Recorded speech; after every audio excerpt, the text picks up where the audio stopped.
හැමදිනාටම තෙරුවන් සරණයි. අද දිනත් ඔබ අප සියලු දෙනා සූදානම් වෙන්නේ ඒ සම්බුද්ධ තථාගතයන් වහන්සේ නමක් දේශනා කොට වදාළ උතුම් ශ්‍රී සද්ධර්මයෙන් බිඳක් සාකච්ඡා කරමින් ශ්‍රවණය කරමින් ප්‍රතිපදාවට අනුගතව ඒ සංසාර දුක් නිවාලන වැඩපිළිවෙලට අනුගත වීමේ කෘත්‍යයක නිරත වීමට. ඉතින් මේ සඳහා වෙනද වගේම මේ අවස්ථාව ඔබටම ප්‍රශ්න යොමු කිරීමට අවස්ථාවක් හැටියට ලබා දෙමින් ඒ තුල යෙදෙන ප්‍රශ්න සාකච්ඡා කරමින් මේ කාරණාවට අනුගත වීම මූලික කාරණා යොමු කිරීමට ඔබටම අවස්ථාව සපයනවා. හැම දිනාටම තිරුවන් සරණයි. මොකද ගිය වතාවේ කතා කර කජ්ජනීය සූත්‍රයේ පෙන්වන්නට යෙදුණු කාරණා එක්ක මොකද ඔබට හංගෙන්නේ? මොකද හිතෙන්නේ? තෙරුවන් සරණයි සාමිවහන්ස මේ මාළුංග පුත්ත සූත්‍රය අපි ඉස්සර මේ ධර්මදේශනාවකදී අපි ශ්‍රවණය කරලා ඒක පොඩ්ඩක් සූතේ පොඩ්ඩක් මේ අපිට පොඩ්ඩක් සූතේ පැහැදිලි කරගත්තොත් හොඳයි. අර මේ ඇසෙන් දත යුතු රූප දැකලා නොවු කියලා මේ පටන් ගන්න මාළුංග පුත්ත ඔබට මොකද හිතෙන්නේ කියලා මේ අහනවා. මේ ඇසෙන් දත යුතු රූප දැකලා නොවු දැන් දකින්නෙත් නැති ඉස්සරහට දකින්න ඕනේ කියලා සිතකුත් නැති එවැනි යමක් කෙරෙහි ඡන්දයක් රාගයක් පොඩ්ඩීද කියලා අහනවානේ. අන්න ඒක පොඩ්ඩක් සන්නහත් ටිකක් සුතේ නිවල කර ගන්න පැහැදිලි කරලා දෙන්න පුළුවන්. තෙරුවන් සරණයි. තෙරුවන් සරණයි. එහෙමයි. ඔව් එතන මාළික පුත්තු ස්වාමීන් වහන්සේගෙන් තමයි භාග්‍යවතුන් වහන්සේ ඒ කාරණාව පැහැදිලි කරන්නට යෙදෙන්නේ. එතන මේමයි. දැන් අපි ලෝකෙ මට්ටමින් කාරණාවක් කතා කරමුකෝ. අපි රූප දකින්නවා කියනකොට අපි කතා කරන්නේ බාහිර රූපයක් කියන කාරණාවෙන් තමයි කතා කරන්නේ. බාහිර රූපයක් දැකීම කියන කාරණාවෙන් තමයි අපි ඒ කරුණත් නිරවුල් කරගන්නේ යන්නේ. ඒතකොට බාහිර රූපයක් කියන කාරණාවෙන් ඒ කරුණ නිරවුල් කරගන්න යද්දී අපිට බුදුරජාණන් වහන්සේ පෙන්වීම වැහෙනවා. බුදුරජාණන් වහන්සේ එතන කතා කරන්නේ බාහිර රූපයක් කියන කාරණාවකින් නෙවෙයි භාග්‍යවතුන් වහන්සේ එතන කතා කරන්නේ. භාග්‍යවතුන් වහන්සේ එතන පෙන්වන්නට දෙන්නේ මාළුක්ක පුත්ත ඔබ රූපයක් දකිනවද? ඒක පෙර දැකලත් නැති, පසු දැකලත් නැති, මේ අවස්ථාවේ දකින්නෙත් නැති. මෙන්න මේ කාරණාවක් එක්ක තමයි භාග්‍යවතුන් වහන්සේ එතන පෙන්වන්නේ. එතකොට අපි එතනද භාග්‍යවතුන් වහන්සේ පෙන්වන්නේ රූපේ කියන කාරණාව මොන අර්ථයෙන්ද?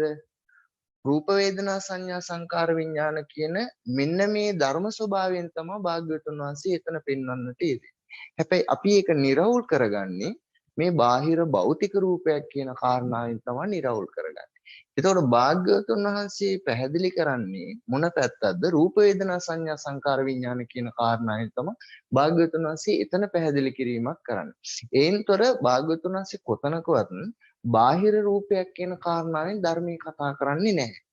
ඒක භාග්‍යවතුන් වහන්සේගේ ස්වභාවය. හැබැයි අපි යොදා ගන්නවා බාහිර රූපයක් කියන කාරණාවෙන්. එතකොට භාග්‍යවතුන් වහන්සේ පෙන්වනකොට එතනදී පෙන්눔 කරන්නේ රූප වේදනා සංඥා සංකාර විඥාන කියන අර්ථයෙන් තමයි රූපේ කියන කාරණාවට විග්‍රහය දෙන්නේ. එතකොට එතනදී රූපේ කියන කාරණාවේ විග්‍රහය රූප වේදනා සංඥා සංකාර විඥාන කියන අර්ථයෙන් නම් පෙරත් දැකලා නැති, අතීතයේ දැකලත් නැති, අනාගතයේ දැකලත් නැති කියන අර්ථයක් තමයි එතන ඉස්මතු කරන්නේ. භාග්‍යවතුන් වහන්සේ එවන්නක් එතන මහා පළල් වලට විග්‍රහයක් නොකරට එතන ඉස්මතු කරන්නේ එවන්නකි. එතකොට ඒ කාරණා භාග්‍යවතුන් වහන්සේ කතා කරන්නේ ප්‍රායෝගික අවස්ථාවේ රූපේ කියන කාරණා. ප්‍රායෝගික අවස්ථාවේ රූපේ කියන කාරණාව මොකක් එකද භාග්‍යවතුන් වහන්සේ කතා කරන්නේ? එතන රූප වේදනා සංඥා සංකාර විඥාන කියන කාරණාවේ රූපේ කියන කාරණාවෙන් භාග්‍යවතුන් වහන්සේ කතා කරන්නේ. එතකොට එවැනි රූපයක් එක්ක කතා කරනකොට රූප වේදනා සංඥා සංකාර කියන කාරණාව අයිති ප්‍රායෝගික අවස්ථාවටම විතරයි. ශාසනයේම භාග්‍යවතුන් වහන්සේ හැම ධර්මයක්ම කතා කරද්දී රූපේ කියන කාරණාව කතා කරන්නේ ප්‍රායෝගික අවස්ථාවේ. එතකොට ප්‍රායෝගික අවස්ථාවෙන් මාළිකුපත් ස්වාමීන් වහන්සේට දැක්ම පෙන්නලා අහනවා එවැනි දැක්මක් යෙදෙනවා නම් කියලා එවැනි දැක්මකින් භාග්‍යවතුන් වහන්සේ පෙරත් පසුත් කියලා කතා කරලා අහනවා. එවැනි දැක්මක් මේ අවස්ථාවේදී යෙදෙනකොට ඒ කාරණාවට ඡන්දයක් රාගයක් උපදීද කියලා අහනවා. එතකොට රූප වේදනා සංඥා සංකාර විඥාන කියන කාරණාව ප්‍රායෝගික අවස්ථාවෙන් නම් ඒක පවතින ධර්මතාවයක් නිත්‍ය ධර්මතාවයක් නොවේ නම් ප්‍රායෝගික අවස්ථාවේ ප්‍රතිඋප්පන්න ධර්මතාවයකට ගෝචර කරලා නම් රූපය කියන කාරණාවෙන් ප්‍රශ්නය අහන්නේ. මම දැන් ඔබෙන් අහනවා එවන්නක් පසුවත් පෙරවත් කියන කාරණාවක් කතා කළ හැකිද? එවන්නක් නම් කතා කරන්නේ භාග්‍යවතුන් වහන්සේ එතන ඒක පෙර දැකලා තිබුවත් පසු දකින්න පුළුවන්වත් මේ අවස්ථාවේ දකින්නවත් කියන කාරණාවක් වෙයිද? එවැනි රූපයක් දකින්නවා කියනකොට එවැනි කාරණාවක් නම් යෙදෙන්නේ. රූපයක් දකින්නවා කියනකොට එවැනි කාරණාවක් නම් යෙදෙන්නේ ඒ කාරණාව එතකින්ම ප්‍රායෝගික ප්‍රතිඋප්පන්න කාරණාවක් නම් ඒක නිට්ටියව පවතින ධර්මතාවයක් නොවේ නම් එවැනි කාරණාවකට අය පෙරවත් පසුවත් කියන කාරණාවක්වත් දැකලා පුරුදුයි කියලාවත් යන්න පුළුවන්ද? එවැනි ධර්මතාවයක් නම් දැක්ම තුල යෙදෙන්නේ. ඔන්න ඔය කාරණාවටයි භාග්‍යවතුන් වහන්සේ තන මාළිකපුත්තු ස්වාමීන් වහන්සේට ඉස්මතු කරන්නේ. එහෙමයි. තෙරුවන් සරණයි සමිත. එතකොට අපි කලින් දැනගෙන ඉන්න ඕනේ රූප වේදනා සංඥා සංකාර විඥාන ඒවා මිරුග රූපය මිරුගක් ඒවා ඒ වගේ ලෙවල් එකෙන්ද එතකොට ඒක යන්න ඕනේ. ඒ සිතු එතකොටනේ අපිට මේ ඔය තේරුම ගන්න පුළුවන් වෙන්නේ නේද?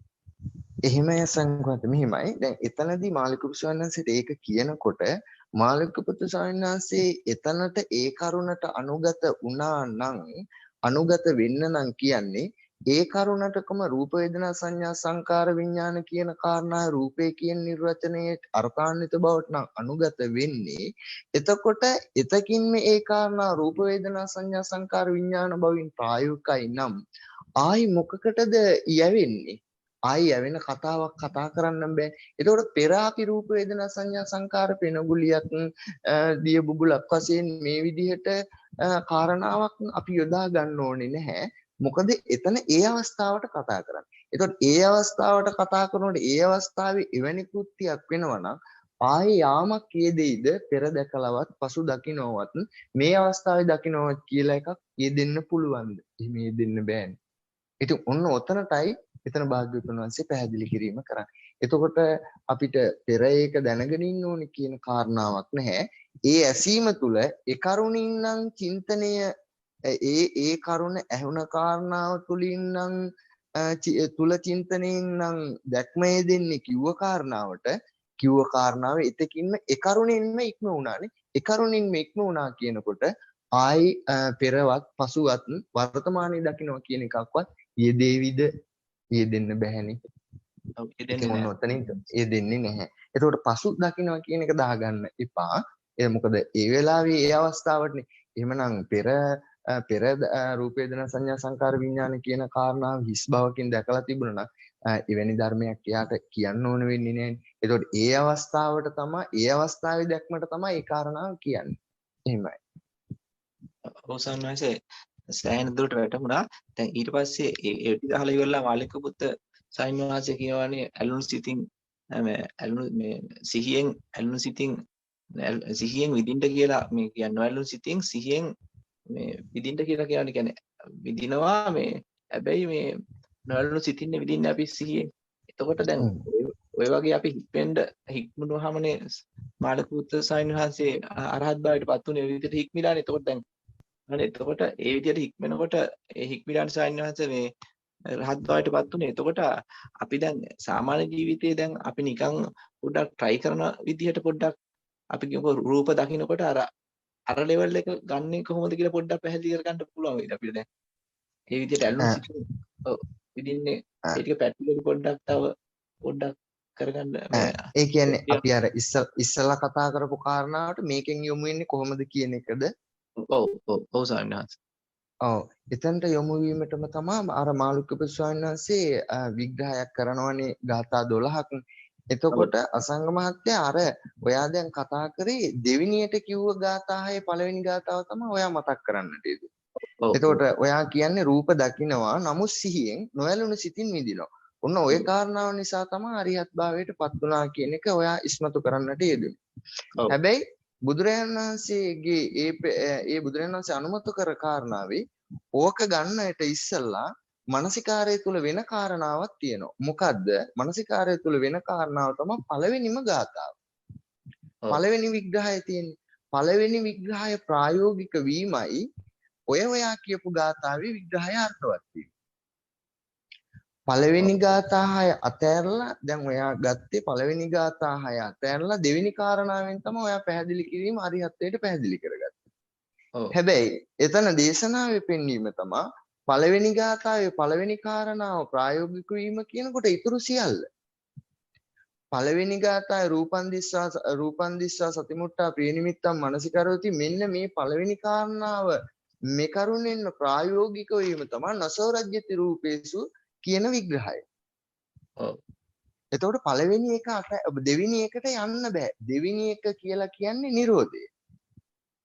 දෙවෙනි කාරණාව කියන්නේ ඔයා කතා කරපු කාරණාව Nirodhe. ඔව්. එතකොට Nirodhe කියන කාරණාවට සමුදය. සමුදය තමයි රූපන් දිස්සා සතිමුට්ඨා ප්‍රියනිමිත්තම් මනසිකරෝති. මේක තමයි සමුදයට කතා කරන්නේ. ඔව්. එතකොට මේ සමුදය කෘත්‍ය රූප දකින්නවා සිහිමුලාවි ප්‍රියනිමිති මනසිකාර කරනවා ඇලුණු සිතින් විඳිනවා. ඇලුණු සිතින් මම විඳිනවා කතාවක් නෑ. ඇලුණු සිතින් විඳිනවා. ඇලුණු සිතින් සැප දුක විඳිනවත් නෙවෙයි. එතකොට සිතේ එක්ක බැසගෙන ඒතන වේදනාවන් වැටෙනවා. මට වේදනාවන් වැඩෙනවා කියනවද? නෑ. එහෙම කියන්නේත් නෑ. මේ විදිහට නොයෙක් රූප හේතු කරගෙන ඇල්මෙන් වෙහෙසෙන් සිතේ එක්ක පෙළෙනවා. මෙහෙම දුක් රැස් වෙනකොට නිවන බොහෝ දුරයි. මේ මොකද්ද කිව්වේ? පළවෙනි මාළුක්‍යපු ස්වාමීන් වහන්සේ කියපු කාරණාවේ පළවෙනිම කාරණාව. ඔන්න ඔය පළවෙනි කාරණාව ඔය කරුණෙන් ප්‍රායෝගික වීමයි ඔයා කතා කරපු දෙවෙනි හයවෙනියට තියෙන ගාථාවේ විග්‍රහය. ඔව් පළවෙනි. හයවෙනි එකේ පළවෙනි. ඔව් හයවෙනි. අන්න හයවෙනි ගාථාව කියන කාරණාව අර්ථවත් වෙන්නේ පළවෙනි ගාථාවේ විග්‍රහය අර්ථවත් වෙන තැන. ඒ කරුණෙන් ප්‍රායෝගික වෙනවා කියන්නේ ප්‍රායෝගික වීම තුළ අර්ථවත් වීම තමයි රූප දකින්නවා නමුත් සිහියෙන් නොඇලුණු සිතින් විඳිනවා. වෙන්නේ මොකක් එක්කද? ප්‍රියනිමිති මනසිකාර කරන බවත්, එතකොට ඇලුණු සිතින් විඳින බවත්, එතකොට මේ කාරණා සිතේ එක්ක බැසගෙන බවත්, මේ කාරණාව මේ කරුණෙන් යෙදෙනකොට නොයෙදීම තමයි රූප දකින්නවා නොඇලුණු සිතින් විඳීම. ඔව්. ඔව් සාමාන්‍යයෙන්. එතකොට සත්‍යඥාන්සේ දැන් එහෙම අපි නිකන් කායික ජීවිතේ අපි මොකක් හරි රූපයක් හරි සද්දයක් හරි අපි එහෙම එකක් කරගෙන මොකද විග්‍රහ කරගන්න බැයිද? විග්‍රහ කරගන්න බෑ අපේ මත. ඒ කියන්නේ විග්‍රහ කරගන්න බෑ කියන්නේ විග්‍රහ කරගන්න පුළුවන්. මෙහෙම විග්‍රහ කරගන්නකොට මේ කරුණ විග්‍රහ වෙන්නේ නෑ. අපිට වෙනම එකක් විග්‍රහ වෙනවා මිස මේ කරුණෙන් මේ කරුණ විග්‍රහ වෙන්නේ නෑ. ඒ කියන්නේ දැන් අපි මෙහෙම ගමුකෝ. ස්වාමීන් වහන්සේ ඕක මට රූප දකින්නවා කියන කාරණාවෙන් විග්‍රහ කරන්න කියලා. එතකොට රූප දකින්නවා. සිහි මුලාවි. රූපන් දිස්වා. සිහි මුලාවි. එතකොට ප්‍රිය නිමිති මනසිකාර කරනවා. ඇලුණු සිතින් විඳිනවා. මේකනේ අපි ලෝකයේ මට්ටමේ කාරණාව. එතකොට මේක තමයි ලෝකයේ මට්ටමේ කාරණා. එතකොට එතනදී හැබැයි ඇලුණු සිතින් මම විඳිනවා කියන්නේ නැහැ. එතකොට ලෝකයේ කාරණාව ගත්තොත් ඇලුණු සිතින් මම විඳිනවා. ඊළඟට ඇලුණු සිතින් සැප හෝ දුක. ඔය දෙකත් අදාළයිනේ. ඔය දෙකත් හැබැයි ඔය කාරණා දෙක කතා කරන්නේත් නැහැ. ඇලුණු සිතින් මම විඳිනවා කියලා කතා කරන්නේත් නැහැ. රූප දකින්නවා සිහිමුලාවි ප්‍රිය නිමිති මනසිකාර කරනවා. මේ කියන කාරණාවෙම ඔබ ප්‍රායෝගිකව බලන්න. රූප දකින්නවා සිහි මුලාවි ප්‍රිය නිමිති මනසිකාර කරනවා. ප්‍රිය නිමිතිය එතකොට එතනදී භෞතික වස්තු මොකුත් කතා කරන්නේ නැහැ. එතකොට දැකපු රූපය ගැන කතා කරන්නේත් නැහැ. ප්‍රිය නිමිති මනසිකාර කරන ඇලුණු සිතින් විඳිනවා. ඇලුණු සිතින් විඳිනවා කියනෝනේ සිත ඒක බැසගෙන කියන කාරණාව වෙලා. එතකොට ඒතන වේදනාවන් වැඩෙනවා. ඒ කියන්නේ යෙදීම ඒ යෙදීම තුලම ඒ අනුගත ඒ යෙදීමටම කොටු වෙලා ඉන්නවා කියන්නේ වේදනාවන් වැඩෙනවා. ඒතන වේදනාවන් වැඩෙනවා. ඒ විදිහට නොයෙක් රූප හේතු කරගෙන ඇල්මෙන් වෙහෙසෙන් සිතේ එක්ක පෙළෙනවා. සිතේ එක්ක පෙළීමක් එනවා. පෙළීමක් එදෙන්නේ මොකද? එක්ක හොඳයි හෝ නරකයි හෝ නැවත ලබා ගැනීමට හෝ නැවත දැකීමට හෝ නැත්නම් ඒවා ලං කර ගැනීම. මෙහෙම රැස් වෙන්නේ මොනවද? මෙහෙම දුක රැස් වෙනකොට නිවන බොහෝ දුරයි. එතකොට ඔන්න ඔය කෘත්‍යයෙන්ම ප්‍රායෝගික වීම කියනකොට යෙදෙන යෙදීමක් ඇද්ද? යෙදෙන යෙදීමෙන්ම ප්‍රායෝගිකයි. මොකක්කෝ දැන් රූප දකින්නකොට ඔයන්නක් නෙවෙයිද වෙන්නේ. ප්‍රිය නිමිති මනසිකාර කරනවා ඇලුණු සිතින් නිදිනවා සිතේ එක්ක බැසගෙන ඒතන වේදනාවක් නැද්දෝ මේ කරුණ නේද රූප දකින්නවා කියන කාරණාව තුල වෙන්නේ ඔව් ස්වාමීන් රූප වහන්සේ. ඔව් වෙන්නේ හැබැයි නමුත් මම ඔබෙන් අහුවොත් ප්‍රිය නිමිති මනසිකාර කරනවා කියන කාරණාවක් ප්‍රායෝගිකව රූප දකින්නවා කියන කාරණාව තුල ලෝකයට වෙනවද ප්‍රිය නිමිති මනසිකාර කරනවා කියන එක ඒ කියන්නේ ස්වාමීන් වහන්සේ අපි දැන් බාහිර රූපයක් දිහා බලලා හරි මොකක් හරි සිතුවිල්ලක් හරි එහෙම එකක් එක්කද ඔය අහන්නේ. ඒ වෙලාවට මොනවද කියලා තියෙන්නේ. දැන් රූප දකින්නවා කියන කාරණාව වෙනකොට ඇත්තටම රූප දකින්නවා කියන කාරණාව වෙනකොට සිහිමුලාවී ප්‍රිය නිමිති මනසිකාර කරනවා කියන කාරණාව වෙනවද බාහිර රූපයක් දකිද්දිවත් දැන් අපි බාහිර රූපයක් අඳුනගත්තොත් එහෙනම් අපි එළියෙන් පොල් ගහ තියනවා කියනවා පොල් ගහ කියලා බලන වෙලාවට මොකුත් නැහැ පොල් ගහ ඔක්කොම අපි අඳුනගෙන ඉවරයි. එතකොට ඒ වගේ වෙලාවකදී ආයෙ වෙනම හිතකින්ද මේක සිද්ධ වෙන්න ඕනේ? අන්න වෙනම හිතකින් කතාවක් නෙවෙයි ඒ දැක්කා ඒ රූප දකින්නවා කියන කාරණාව තුළ ඒ වෙන කෘත්‍යය තියෙනවනේ. එතකොට ඒ කෘත්‍යයෙන් වෙනම තමයි ওই දකින්න ඕනද කියලා අහන්නේ. ඔන්න ওই දෙවිනියට ආපු කාරණාව පැත්තක තියලා අර පොල් ගහ දකින්නවා කියන කාරණාවෙන්ම මේ කියපු කෘත්‍යය වෙලාද නැද්ද? පොල් ගහ දකින්නවා කියන කාරණාව වෙනකොට මේ කෘත්‍යය වෙලාද නැද්ද? ඇලුණු සිතින් ඉඳලා වෙලා සිද්ධිය වෙලා මොකක් හරි මානසිකාරයකුත් යෙදිලා සිතේ එක්ක බැසගෙන වෙලා එතකොට ඒ කාරණාව එක්ක මොකක් හරි කාරණාවක් තියෙනවනේ ඒ එක්ක බැසගෙනත් වෙලා ඉතින් ඔය කාරණාවෙන්ම වෙන බව දැන් ඔයනේ කෘත්‍යයක් වුණානේ එවැනි කෘත්‍යයක් වෙනවනේ රූපයක් දැක්ක තැන ඔයනේ කෘත්‍යයක් වෙනවා එතකොට ඔය කෘත්‍ය ඔය විදිහටම වෙන බවින් ප්‍රායෝගික වෙනකොට වෙන බවින් ඔය කෘත්‍ය ඔය විදිහටම වෙන බව වෙනකොට ඕකට නිර්වචනය මොකද්ද? ඒ කෘත්‍යයෙන් ප්‍රායෝගිකයි කිය. පොල් ගහ දකින්නවා කියන කාරණාව තුල දැන් භෞතික වස්තුවක් ඔයා කතා කරපු කාරණාවෙන්ම කතා කරොත් පොල් ගහ දකින්නවා කියන කාරණාව වෙනකොට දැන් වෙන කෘත්‍ය මොකද්ද? ප්‍රිය නිමිත්තක් මානසිකාර වෙනවා, ඇලුණු සිතින් විඳිනවා වෙනවා, සිතේ එක්ක බැසගෙන වෙනවා, ඒතන ඔය කෘත්‍ය වෙනවනේ නිරායාසයෙන්ම. එතකොට ඔය කෘත්‍ය වෙන බවම වෙනකොට. ඒ කියන්නේ ඒක හිතිල්ලකින් ධම්මාරම්භණයකින් හිතිල්ලකින් ධම්මාරම්භණයකින් නොයා අර කෘත්‍ය වෙනකොට ඒ කෘත්‍ය වෙන බවම යෙදෙනවා නම් ඒක ධම්මාරම්භණයක් වෙන්න බෑ. ධම්මාරම්භණයක් කරනකොට මැනීමක් වෙලා දෙවෙනි පාර්ශවයක් මේ පැත්තේ ඉන්නවා වෙලා දැන් දෙවන්නේක් ඉන්නවා මේ පැත්තේ. ඒ දෙවන්නේක් ඉන්න නිසානේ අයත්ම ඉන්න උනේ. ද්වේතාවයක් යෙදිලා විනිශ්චයක් යෙදිලා. එතකොට මේ සියල්ල නිෂ්ප්‍රභා වෙනවා පොල් ගහ දකින්නවා කියන කාරණාවෙන් යෙදෙන යෙදීම මොකද්ද? මේ රූප දකින්නවා සීමුලාවේ ප්‍රිය නිමිති මනස. මෙන්න මේ වෙන කෘත්‍ය මේ කෘත්‍යයටම අනුගත වෙනකොට ඒ කියන්නේ මේ වෙන සංසිද්ධිය ඒ සංසිද්ධියෙන්ම යෙදෙනකොට ඔන්න ඔකට කියනවා ප්‍රායෝගික වෙනවා. ධර්මයේ ප්‍රායෝගිකයි කියන්නේ ඔක. එතකොට ඔන්න ඔක ධර්මතාවයක් නේ දැන් වෙන්නේ. ඒ ධර්මතාවයෙන්ම දැන් මොකද්ද කතා කරන්න තියෙන්නේ? ප්‍රායෝගික කියන්නේ ඔන්න ඕකට. ඕකටයි ප්‍රායෝගික කියන්නේ. ඒ කියන්නේ මේක තවත් විදිහකට කිව්වොත් ඇලෙන යම් කාරණාවක් එක්ක ඇලෙන බවක් ඇද්ද ඇලෙන බවින්ම ප්‍රායෝගිකයි. එතකොට මේ වෙන කෘත්‍ය ඒ කෘත්‍යයෙන්ම වෙන බව වෙනකොට ඒකට කියන ප්‍රායෝගික. ඔය කෘත්‍යයෙන්ම ඔයා පොල් ගහ දකින්නවා කියන කාරණාව වෙනකොට මේ වෙන සංසිද්ධිය නේ ඒ අවස්ථාවට යෙදෙන්නේ.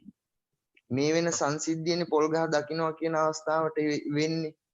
ඔය සංසිද්ධිය ඔය විදිහටම වෙන බව ඔබට වෙනකොට දැන් වෙන්නේ Tamanටනේ ඔක. ඔය බවක් ඔබට වෙනකොට ඔය බව වෙන බවම වෙනවා නම් මං අහනවා ඔබට ඔය කෘත්‍ය අයිති වෙනවද? ඒක හොඳට අහමු. ඔබට පොල් ගහ කියන රූපේ කියමු. පොල් ගහ කියන රූපය දකිනකොට මේ සිහි මුලාවේ ප්‍රිය නිමිත් ඔව් දකින්න වෙලාවම කියන්නේ මෙහෙමයි. ඒ ඔය තමයි දකින්න වෙලාවම කියන්නේ ප්‍රායෝගික අවස්ථාව ගත්තම වෙලාවක් කියලා ඒ වෙලාවෙම කියලාවත් කතා කරන්න බෑ වර්තමානයේ කියලා. ඒ කියන්නේ යෙදෙන යෙදී මේකනේ. පොල් ගහ දකින්නවා කියනකොට යෙදීම මොකද්ද? සීමුලාවී ප්‍රියනිමිති මානසිකාරය ප්‍රියනිමිති මානසිකාර වෙනවා. ඇලුණු සිතින් විඳිනවන සිතේ එක බැසගෙන. ඔය ටික වෙනවනේ ඔය සංසිද්ධිය. ඔය සංසිද්ධිය වෙනකොට ඔය සංසිද්ධිය වෙන බවින්ම ඒ බවක්ම නම් ඔබට ඉස්මතු වෙන්නේ. මං අහනවා එතකොට අය වෙන මුකුත් කතාවක් කතා කරන්න බෑනේ ඔබේ චින්තනයක් තුල. ඔබට වෙන්නේ ඒ බව වෙන බවින්ම වෙනකොට මං අහනවා ඔබට ඒ වෙන කෘත්‍යයට ඒ වෙන බවට ඔබේ අයිතිත්වයක් යෙදෙවිද? නීතියක් දෙන්නේ අන්න අයිතිත්වයක් යෙදෙන්න නම් ඔබට තව හිතක් තියෙන්න ඕන නේද? මම අර්ථ විශ්ලේෂණය කරනවා. ඔව් අනිවාර්යෙන් තියෙනවා. අයිතිත්වයක් වෙන්න නම් ඔබට වෙනම තව හිතක් තියෙන්න ඕනේද පැත්තකින් ඇවිල්ලා ඔකට එකතු වෙන්න. මොකද ඔබට රූප දකින්නවා කියන කාරණාව තුල සිහිමුලා වී ප්‍රිය නිමිත්තක් මානසිකාර වෙනවා මොකක් හෝ හිතෙනවා ඒක බැසගෙන යෙදිලා කියන බවක් වෙනකොට ඒ බව ඒ වෙන බවින්ම ඔබට නම් ඒ කියන්නේ ඔබේ අවදිමත් බව ඒ බවට ඔබේ අවදිමත් බව මොකටද දැන් ඒ වෙන සංසිද්ධියටම ඔබේ අවදිමත් බව වෙනකොට මං අහනවා ඒ බව ඔබේ අවදිමත් බවටම ඒ වෙන බව ඔබේ අවදිමත් බවම නම් මං අහනවා ඒ වෙන කෘත්‍යයට ඇලුන සිතින් විඳීම ප්‍රියනිමිති මනසිකාර කිරීම ඌ බවට ඔබේ අයිතිත්වයක් යෙදෙවිද? අයිතිත්වයක් දෙන්නේ නැහැ. අන්න ඔතන දැන් අයිතිත්වයක් යෙදෙන්නේ නැත්නම් වෙන කෘත්‍ය මොකද්ද? රූප දකින්නවා නමුත් සිහියෙන් නොඇලුණු සිතින් විඳිනවා. ඉතින් ඔබේ අයිතිත්වයක් යෙදෙන්නේ නැහැ. ඒ කරුණින්ම ඒ බවින්ම නම් ඔකට නිර්වචනයේ ප්‍රායෝගික ඒ කරුණින්ම නම් නොඇලුණු සිතින් විඳිනවා කියන කෘත්‍යද නැද්ද වෙන්නේ? නොඇලුණු සිතින් විඳිනවා කියන කෘත්‍ය ඉතින් ඕක තමයි දෙවෙනි 6 වෙනි ගාථාවේ අර්ථය වෙන්නේ. ඔව් සාන්ට. එතකොට අඳුනා ගැනීම කියන එක වෙනව නේද? පොල් ගහ කියලා අඳුනා ගැනීම කියන එක වෙනවා අයිතිත්වයක් දෙන්නේ නැතුව නේද? දැන් මේ විදිහට මේ කරුණ වෙනකොට පොල් ගහ කියන කාරණාවට අර්ථවත් බවක් යෙදෙවිද? භෞතික වස්තුවකට දැන් මෙතන ප්‍රිය නිමිත්තක් මානසිකාර වෙන බවක් ඇලුණු සිතින් වෙන බවක් වෙනකොට පොල් ගහ කතාවක් අය යෙදෙනවද? පොල් ගහ කතාවක් අර විදිහට එනකොට නම් යෙදෙන්න විදියක් නැහැ. යෙදෙන්න එතකොට එවැනි නම් කිරීමක් යෙදීමක් නෑ නේද? නෑ.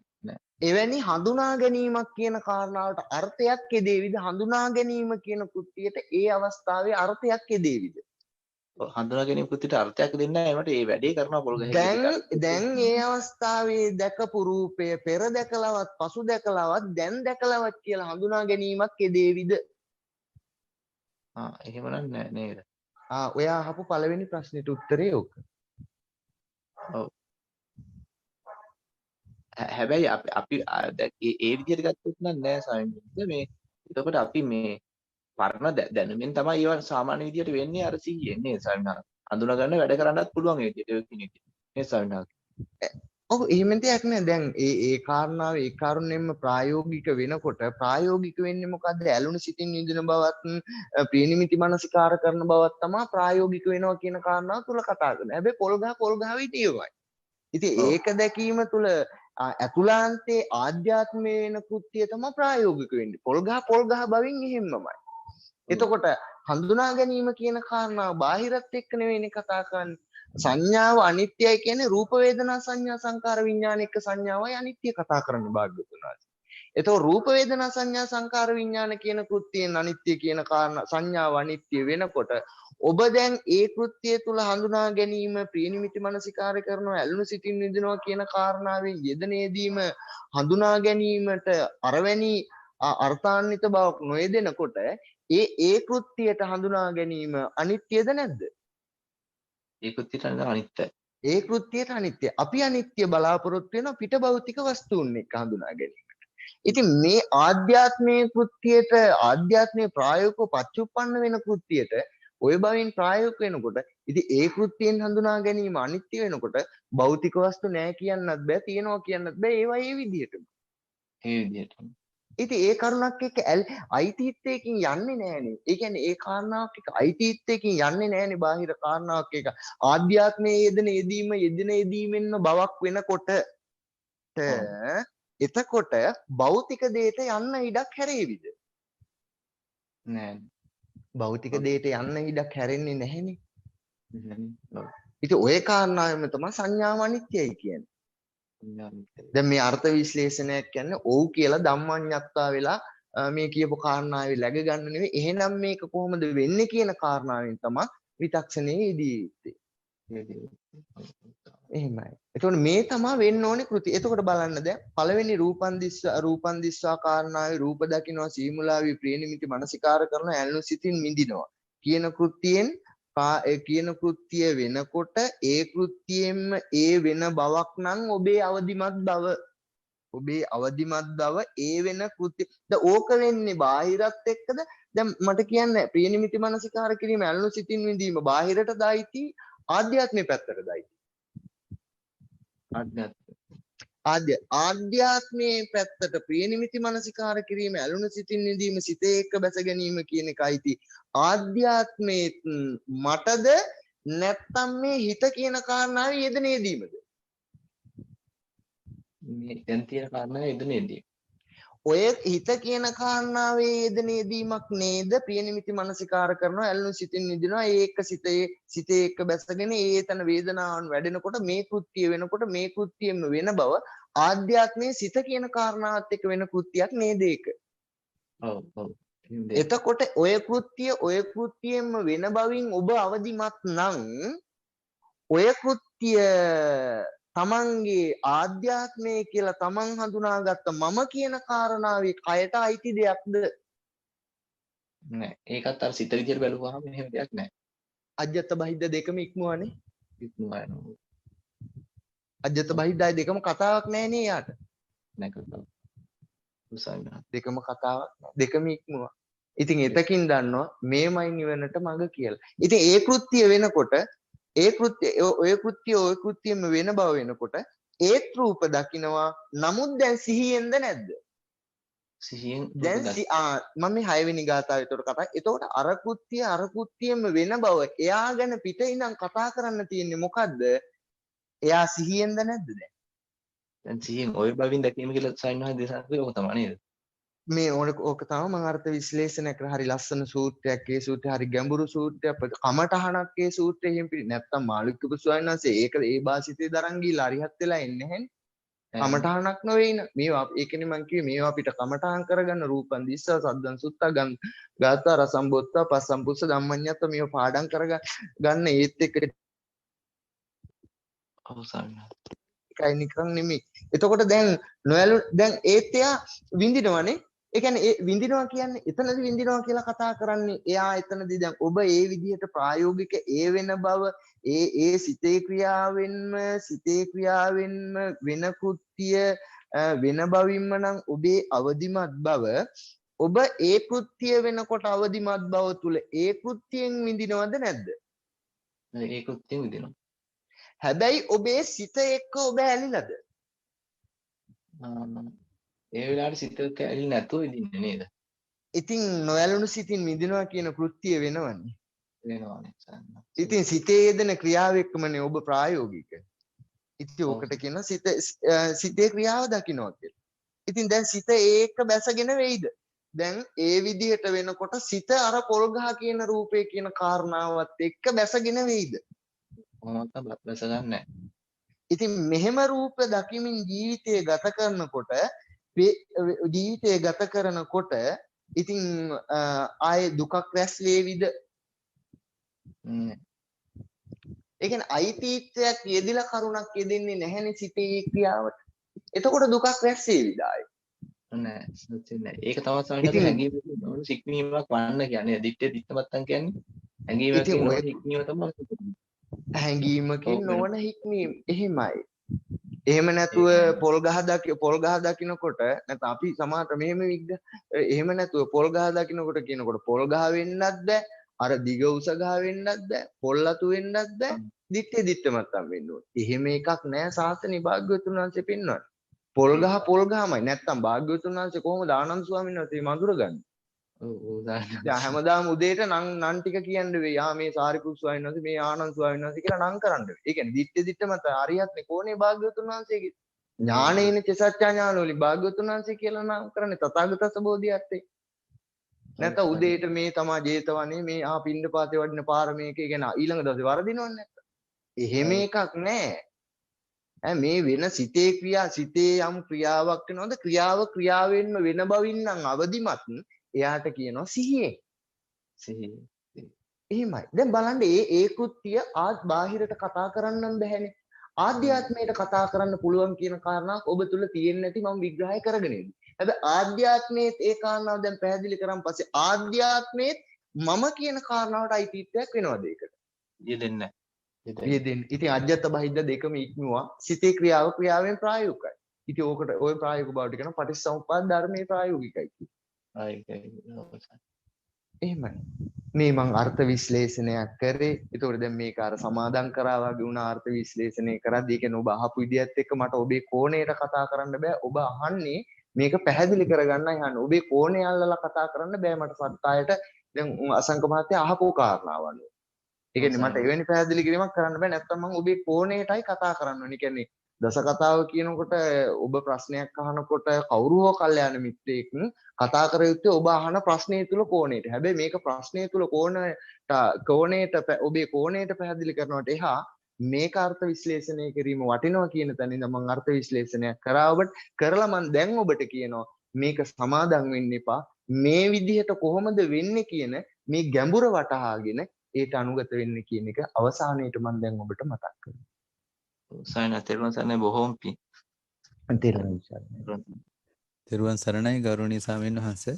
ස්වාමීන් වහන්සේ මගේ ප්‍රශ්නේ මහා මාළුන්ක කෘත්‍ය සූත්‍රය ආශ්‍රයෙන් තජ්ජෝ සමන්නාහාර වලින් කරන විග්‍රහයට ස්වාමීන් වහන්සේ රූපං අත්තතෝ සමනුපස්සති කියන කාරණාය ස්වාමීන් වහන්සේ ක්‍රියාවක හට ගැනීම ඇති බවින් ගැනීමට යොමු වීම කියන එක ස්වාමීන් වහන්සේ අපිට පැහැදිලි කර දීලා තියෙනවා ස්වාමීන් වහන්සේ. එතකොට මේක වෙන්නේ කොහොමද කියන එකට විග්‍රහයක් කරද්දී ස්වාමීන් වහන්සේ භාග්‍යතුන් වහන්සේ පෙන්වා දීලා සතර මහා ධාතු උපාදානයනුත් වෙන්නේ කියන කාරණාව ස්වාමීන් වහන්සේ. එතකොට එතන ස්වාමීන් වහන්සේ උපාදානයෙන් යන්න දැන් අපිට ගෝචර වෙන දෙයක් නෙවෙයි ස්වාමීන් වහන්සේ. ඉතින් ස්වාමීන් වහන්සේ මෙතනට කොහොමද වෙන්නේ කියන එක උපාදානයට නේද ස්වාමීන් වහන්සේ. එතකොට අපි හිතන්න යමු වෙන්න ඕන. ඉතින් ස්වාමීන් වහන්සේ උපාදානයෙන් මේ කියන කාරණාව තවදුරටත් විග්‍රහ කර ගැනීමක් කරගන්න පුළුවන්ද ස්වාමීන් වහන්සේ? දරුවන් කරණයි. එහෙමයි. එතනදී විග්‍රහ කරනවා සතර මහා ධාතු උපාදානයෙන් කියලායි විග්‍රහ කරනවා. සතර මහා ධාතු උපාදානයෙන් කියනකොට සතර මහා ධාතු හැටියට විග්‍රහ කරනවා පඨවි ආපෝ තේජෝ වායු. ඒක පඨවි විග්‍රහ කරනකොට කෙස්ලොම් නියදත් කියලා එවැනි විග්‍රහයක් කරනවා.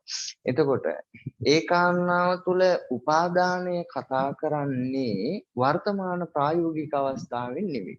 උපාදානය කියන කාරණාව කතා කරන්නේ අතීත කෘදන්තයෙන්. ඒ කියන්නේ වෙන විදිහකින් තමයි කතා කරන්නේ. ඒ කියන්නේ ප්‍රායෝගික අවස්ථාවේ වෙන කෘත්‍යයෙන් නෙමෙයි කතා කරන්නේ.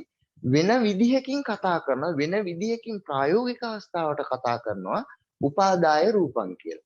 එතකොට සතර මහා ධාතු උපාදචත්තාරෝත මහා භූතං චතුර්ණන්ත භූතං සතර මහා ධාතු උපාදානයෙන්. එතකොට ඔය කතා කරන්නේ ප්‍රායෝගික අවස්ථාවට නෙමෙයි. හැබැයි ප්‍රායෝගික අවස්ථාවට කතා කරනවා උපාදාය රූපං කියලා. එතකොට ප්‍රායෝගික අවස්ථාවේ උපාදාය රූපං කියන කාරණා. හැබැයි සතර මහා ධාතු උපාදානයෙන් කියන කාරණාව අතීත කුදන්තෙන් ඒ කියන්නේ වර්තමානයේට කතා කරන්නේ නැහැ උපාදානය කියන කාරණා. මොකද වර්තමානයේට භාග්‍යවතුන් වහන්සේ උපාදානය පෙන්වන්නේ නැත්තේ ශාසනයේ කොතනකවත් වර්තමානයේ උපාදානයක් කියන කාරණාවක් කතා කරන්න බෑ. වර්තමානයේ ධර්මතාවයේ පච්චුප්පන්නයි. සංකතයක් පච්චුප්පන්නයි. වර්තමානයේ ධර්මතාවයක් පච්චුප්පන්නයි. ඒතර උපාදානයක් කතා කරන්න බෑ වර්තමානයේ. එහෙම වුණොත් උපාදානයකුත් වර්තමානයේ තියෙන ධර්මතාවයක් පච්චුප්පන්නයි. ඉතින් උපාදානය කතා කරන්න බැරි වෙනවනේ වර්තමානයේ පච්චුප්පන්න ධර්මතාවයක් තථාගතයන් වහන්සේ පෙන්වලා තියෙදි. එතකොට ඒක අතීත කුදන්තයකින් පෙන්නනවා. අතීත කුදන්තයේ පෙන්වන වර්තමානයේ උපාදාය රූපං කියන කාරණා වර්තමානයේදී පෙන්වනවා. වර්තමානයේ ප්‍රායෝගික අවස්ථාවට පෙන්වනවා. එතකොට ප්‍රායෝගික අවස්ථාවේ පච්චුප්පන්න බව අතීත කුදන්තයකින් පෙන්වන සතර මහා ධාතු උපාදාය කියන කාරණාවෙන් අතීත කුදන්තයකින් එන කෘත්‍ය වර්තමාන ප්‍රායෝගික අවස්ථාවේ පච්චුප්පන්නයි. එතකොට ආය උපාදානය කියන කාරණාවට අයිතිත්වයකුයි නොෙන්නේ. ඒ උපාදානය කියන කාරණාවට අයිතිත්වයකුයි නොෙන්නේ. ඕකට තවත් අපි කතා කරොත් බලන්න සක්කාය දිට්ඨි සූත්‍රයේ මොකද්ද කතා කරන්නේ? ඇතිකල්ලි ඔන්න ඇතිකල්ලි කියන කාරණාව විශ්මතු කරන ඇතිකල්ලි කියන කාරණාය කතා කරනවා රූපං උපාදාය කියලා නේද? සක්කාය දිට්ඨි සූත්‍රයේ. එතකොට රූපේ ඇතිකල්ලි රූපේ ඇසුරු කොට රූපේ ඇතිකල්ලි රූපේ උපාදාන කොට රූපේ ඇසුරු කොට සක්කාය දිට්ඨි උප්පජ්ජති. දැන් මේ මොකද්ද කතා කරන්නේ? මේ කතා කරන්නේ අර චත්තාරෝච මහා භූතං චතුන්නංච මහා භූතං කියන කෘත්‍යයෙන් ඒ කෘත්‍ය වීම තුළ ප්‍රායෝගික අවස්ථාවයි ඔය ඇතිකල්ලි කියලා කතා කරන්නේ.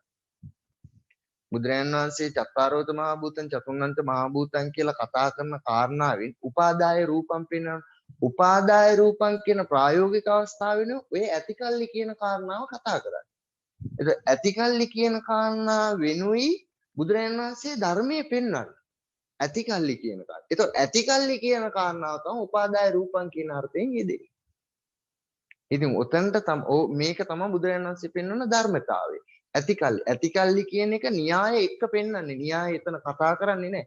ඇතිකල්ලි කියන කාරණාවෙනුයි උපාදාය රූපං කියන කාරණාව වෙන්න ඕනේ. ඉතින් ඒත් එක්කයි භාග්‍යවතුන් වහන්සේ පෙන්වීම පෙන්වන්නේ. එතකොට සතර මහා ධාතු උපාදාය කියන උපාදානයෙන් කියන කාරණාව අතීත කුදන්තයක් එක්ක වෙන විදිහකින් පෙන්නනවා. වෙන විදිහේ ප්‍රායෝගික අවස්ථාවේ වෙන විදිහ තමයි උපාදාය රූපං කියන. උපාදාය රූපං කියන කාරණාව තමයි ඇතිකල්ලි කියන කාරණාවෙන් භාග්‍යවතුන් වහන්සේ ශාසනය පෙන්වන්නේ.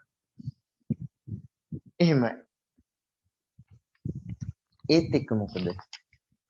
අපි ඒ කාරණාවට කතා කරමු. මට කියන්නකෝ ඇතිකල්ලි කියනකොට කතෘ කෙනෙක් කතා කළ හැකිද? දසන්ත මහත්තයා? බෑ ස්වාමීන් වහන්සේ එහෙම කතෘ ඇතිකල්ලි කියනකොට කතෘ කෙනෙක් කතා කළ හැකිද? බෑ නේ ස්වාමීන් වහන්සේ අතීත දැන් මං ඇතිකල්ලි කියන කාරණාව කතා කරන්නේ උපාදාය රූපං එක්ක මිස අතීත කුදන්තේ චත්තාරෝත මහා භූතං චතුන්නංච මහා භූතං එක්ක නෙවෙයි ඈ. ඒක මං කිව්ව අතීත කුදන්තයක පෙන්වීම. ඒ කියන්නේ වෙන විදිහක්. වෙන විදිහක් මිස ප්‍රායෝගික අවස්ථාවේ වෙන විදිහක් නෙවෙයි. ප්‍රායෝගික අවස්ථාවේ වෙන විදිහ තමයි උපාදාය රූපං කියන්නේ. ඒක උපාදාය රූපං කියන කාරණාවෙන් තමයි ඇතිකල්ලි කතා කරන්නේ බාද්දු. ශාසනයේ ඇතිකල්ලි මොකක් හෝ විග්‍රහයක් කතා කරනවා උපාදාය රූපං එක්ක කතා. ආයේ චත්තාරෝත මහා භූතං ඇඳන්න එපා. ඒ කියන්නේ උපාදාය රූපං කියන කාරණාව කතා කරන්න තියෙන චත්තාරෝත මහා භූතං චතුන්නංච මහා භූතං කෘත්‍යෙන්නේ. ඒකෝට ආයේ ඒක ඇඳන්න ඕනේ නැහැ. උපාදාය රූපං කියන්නේ චත්තාරෝත මහා භූතං චතුන්නංච මහා භූතං. එහෙමයි සර්. එතකොට උපාදාය රූපං තමයි ප්‍රායෝගික අවස්ථාවේ වර්තමානයේ. එතකොට උපාදාය රූපං කියන කාරණාවයි තමයි ඇතිකල්ලි කතා කරන්නේ. එතකොට මම දැන් ඔබෙන් ඇහුවොත් ඇතිකල්ලි කියනකොට කතෘ කෙනෙක් කතා කළ හැකිද? ඇතිකල්ලි. එහෙම බෑ නේ ස්වාමීන් වහන්සේ. උත්තම පුරුෂ යෙදීමක් වෙනවද? නෑ ස්වාමීන් වහන්සේ. කතෘ කෙනෙක් ඇතිකල්ලි. එහෙනම් ඇතිකල්ලි කියන්නේ අනුවණකමද ඥානයක්ද? අනුවණකම ස්වාමීන් වහන්සේ. ඇතිකල්ලි කියලා කතා කරන්නේ ඥානය අපේ මහත්තයෝ. අනේ ස්වාමීන් වහන්සේ. ඇතිකල්ලි කියලා කතා කරන්නේ ඥානෙ. ඇතිකල්ලි විග්‍රහයක් නම් ඒ ඥානපතයක්මයි කතා කරන්නේ. මොකද ඔබ බලන්න සක්කාය දිට්ඨි සූත්‍රයේ රූපේ ඇතිකල්ලි රූපේ ඇසුරු කොට සක්කාය දිට්ඨි උපදී. දැන් රූපේ ඇතිකල්ලි රූපේ ඇසුරු කොට සක්කාය දිට්ඨිය උපදී නම් සක්කාය දිට්ඨිය උපදී කියන කාරණා රූපේ ඇතිකල්ලි නම් රූපේ ඇසුරු කොට නම් රූපේ උපාදාය කොට නම් සක්කාය දිට්ඨිය උපදී කෘත්‍ය නම් ඒ කරුණින් පෙන්වන්නේ. එතකොට ඒක අනුවණකමද ඥානයේද? ඇතිකල්පම ඥානය නේ ස්වාමීන් වහන්සේ. ඇතිකල්ලි ඥානය සක්කාය දිට්ඨිය උපදී කියලා ඒ පෙන්වන පෙන්වීමක් ඥානය. එහෙම නැතුව අනුවණකමක් එහෙම නෙවෙයි ඇතිකල්ලි සක්කාය දිට්ඨිය උපජ්ජති කියන එක. අපිට සක්කාය දිට්ඨිය කියනකොට කැතයි හොඳයි වැඩක් නැහැ කියන අර්ථයෙන් එන්නේ. හැබැයි ඇතිකල්ලි පෙන්වීම ඥානය. රූපේ ඇති කල්ලි කතෘ කෙනෙක් යෙදෙනවද? නෑ. රූපේ ඇසුරු කොට මොන රූපයද දැන් ඔය පැහැදිලි කරන්නේ? භෞතික රූපයක්ද උපාදාය රූපංද? උපාදාය රූප. උපාදාය රූපං මොකද රූපං උපාදාය රූපං අබිනිවේෂ කියලා මිස භෞතික රූපයක් උපාදානයේ භෞතික රූපයක් අබිනිවේෂ නෙවෙයි. රූපං කියලා එතන කතා කරන්නේ. ඔන්න රූපේති කතා කරා නම් අපිට භෞතික රූපයක් පේන රූපයක් කියලා කතා කරන්නේ රූපේති කියලා කතා කරා. එහෙම කතා කරන්නේ රූපං කියලා කතා කරන්නේ. රූපං කියලානේ යෙදීම පෙන්වන්නේ. එතකොට මම ඒකයි කිය රූපේ කියන කාරණාව ඇහෙනකොට රූපං කියන නිර්වචනයේ ඒ පෙන්වූ අර්ථාන්විත බවම ඉස්මතු කරගන්න කිව්වේ ඒකයි. එතකොට ඒ රූපං කියන අර්ථයෙන් රූපේ ඇසුරු කොට උපාදාන කෘත්‍යනේ. රූපං කියන කෘත්‍යයෙන් රූපේ ඇසුරු කොට උපාදාන කෘත්‍යද නැද්ද? රූපං කියන කෘත්‍යයෙන් රූපේ ඇසුරු වෙනවා නම් උපාදාන කෘත්‍යද නැද්ද? උපාදාන කෘත්‍ය සාමීනහස. උපාදාන කෘත්‍ය. දැන් අජ්ජත් බහිද්දා යෙදිලාද නැද්ද? අජ්ජත් බහිද්දා යෙදිලා. එතකොට රූපේ ප්‍රත්‍ය කොට මොකක්ද ආයත් රූපේ කියනකොට? රූපං කියන කාරණා ප්‍රත්‍ය කොට. එතකොට රූපං කියන කාරණා ප්‍රත්‍ය කොට කියන තැන භෞතික රූපයක් විය හැකිද? මොකද්ද ප්‍රත්‍ය වෙන්නේ? අර රූපං කියන කෘත්‍යයෙන් නේද ප්‍රත්‍ය වෙන්නේ. එහෙමයි සාමීනහස. එතකොට භෞතික රූපයක් අය කතා කරන්න බැහැනේ. ඕකේ එතන ක්‍රියාවක හටගන්නේ. එහෙනම් මොකද්ද ඔය රූපං වූ ක්‍රියාවක හට ගැනීම? රූපං වූ ක්‍රියාවක හට ගැනීම. ඔන්න ඔය ක්‍රියාවක හට ගැනීම සිත කියන්නේ මොකද්ද? සිත කියන්නේ ඔන්න ඔය ක්‍රියාවක හට ගැනීමද? එහෙනම් ඇතිකල්ලි කියන්නේ මොකද්ද? ක්‍රියාවක හට ගැනීම මිස වෙන කිසිම විග්‍රහයක් ඈඳන්න එපා ඇතිකල්ලි කියන එක. ඇතිකල්ලි කියන්නේ ක්‍රියාවක හට ගැනීම. එතකොට ඇතිකල්ලි නිසා ක්‍රියාවක් හට ගන්නවද? නැත්නම් ඇතිකල්ලි කියන්නේ ක්‍රියාවක හට ගැනීම? ක්‍රියාවක හට ගැනීම. ඇතිකල්ලි කියන්නේ ක්‍රියාවක හට ගැනීම. අද අපි දාගන්නේ ඇතිකල්ලි නිසා ක්‍රියාවක් හට ගන්නවා කියලාද නැද්ද? එහෙමයි සාමීනහස. ඇයි රූපං කියන කාරණාව අතහැරලා භෞතික රූපයක් කියන කාරණාවෙන් හෝ පෙනෙන රූපයක් කියන කාරණාවෙන් හෝ ගිහින් නිසා ඇතිකල්ලි නිසායි සක්කාය දිට්ඨිය හටගන්නේ කියලා ඇතිකල්ලි කෘත්‍යයට ඇතිකල්ලි කියන කාරණාවට ප්‍රත්‍යක් වෙනම ප්‍රත්‍යක් වෙදලා සක්කාය දිට්ඨිය උප්පජ්ජති කියලා ගන්නවා. ඉතින් ඇතිකල්ලි රූපේ ඇතිකල්ලි කියන කාරණාවෙන්ම සක්කාය දිට්ඨිය උප්පජ්ජති කතා කරලා අවසానයි. ඇතිකල්ලි කතා කරනකොට කෘත්‍ය කතා කරලා අවසానයි. ඉතින් බුදුරජාණන් වහන්සේ පෙන්වනවා රූපේ ඇතිකල්ලි රූපේ ඇසුරු කොට රූපේ ප්‍රත්‍ය කොට සක්කාය දිට්ඨිය උප්පජ්ජති. ඉතින් ඇතිකල්ලි කතා කරනකොට මේ සංසිද්ධියම කතා කරලා ඉවරයි. එතකොට ඇතිකල්ලි කියලා කතා කිරීම තුළ ක්‍රියාවක හට ගැනීමක් කතා කරලාද නැද්ද? ක්‍රියාවක හට ගැනීමක් කතා කරලා. හැබැයි ඇතිකල්ලි නිසා ක්‍රියාවක් හට ගන්නව නෙවෙයි. ඇතිකල්ලි නිසා ක්‍රියාවක් හට ගන්නවනේ. ඇතිකල්ලි කියන්නේ ක්‍රියාවක හට ගැනීම. ඉතින් ඔය ඇතිකල්ලි කියන අර්ථයෙන් තමයි හේතුඵල ධම පෙන්වන්නේ. එතකොට සාමීනහස අපි දැන් පටිපුච්චා විනීතාවලට නැඹුරු වේමිදි සාමීනහස අනුගත වීමේදී සාමීනහස එතන ඇතිකල්ලි කොහොමද මේක වෙන්නේ? හේතු ඇතිකල්ලි මොකක්ද වෙන්නේ? හේතු ඇතිකල්ලි හට ගන්නවනේ. හේතු නැතිකල්ලි හට නොගනීනේ. එහෙමයි. එතකොට ඇතිකල්ලි කියන කාරණාව පටිපුච්චා විනීතා කෘතියෙන් ඇතිකල්ලි කියන කාරණාව මොකක් එක්කද පෙන්වන්නේ භාග්‍යවතුන් වහන්සේ? එතකොට ඇතිකල්ලි හටගනී කියන කාරණානේ. ඉතින් ඇතිකල්ලි සක්කාය දිට්ඨිය උප්පජ්ජති. ඇතිකල්ලි සක්කාය දිට්ඨිය උප්පජ්ජති. එතකොට ඇතිකල්ලි කියන කාරණා රූපං කියන නිර්වචනයෙන් රූපං කියන නිර්වචනයේ අර්ථාන්විත බව මූලික කරගෙන හොයන්නේ දෙන්නේ. ඉතින් ඇතිකල්ලි කියන කාරණාව සිතේ ක්‍රියාවක් බවම ප්‍රායෝගික වෙනව හැර බාහිරටවත් ආධ්‍යාත්මයටවත් අයිති එකක් වෙනවද? එහෙම වෙන්නේ නැහැ සාමීනහස. ඉතින් ඒ කාරණාවේ කරුණින් ප්‍රායෝගික වෙනකොට සිතේ ක්‍රියාව දකින්න එයා කියලා පිටින් කතා කරන්න තියෙනවා. ඉතින් හේතුඵල ධම් පෙන්වන්නේ ඔය ඇතිකල්ලි කියන කෘත්‍යයෙන් තමයි. අපිට හේතුඵල ධම් වෙනම එකක් ඇතිකල්ලි වෙනම එකක්. හරි පුදුමයි. ඇතිකල්ලි කාරණාවෙන් තමයි හේතුඵල දහම් පෙන්වන්නේ. ඇතිකල්ලි උප්පජ්ජති නැතිකල්ලි නූපදී. සම්මත දැන් ඒ අර ඉස්සෙල්ලා යසංක මහත්මයාට කරපු විග්‍රහය මට හරියටම පැහැදිලි වැහුන්නේ නැහැ ස්වාමීන් වහන්සේ කැඩි කැඩි තමයි ඇහුනේ. එතනදී ස්වාමීන් වහන්සේ කියන්නේ දුනා මේ අර පළවෙනි විග්‍රහයවල එක කතා කරලා මම දැන් මෙතනින් එහාට කියන්නේ 6 වෙනි ගාථාවටයි කියලා. ඒ කියන්නේ මට තේරුනේ ස්වාමීන් වහන්සේ ධම්මඤ්ඤත්වා කියන කාරණාවත් එක්ක ස්වාමීන් වහන්සේ පැහැදිලි කිරීමක් කරන්න යෙදුනා වගේ කියලා. ඒක මට එතන පැහැදිලි නෑ. එහෙම දෙයක්ද ස්වාමීන් වහන්සේ කිව්වේ? ඒ කියන්නේ උඩ ගාථාවෙන් වෙන දේ 6 වෙනි ගාථාවෙන් අර්ථකථනයක් වෙනවා කියනද ගියේ?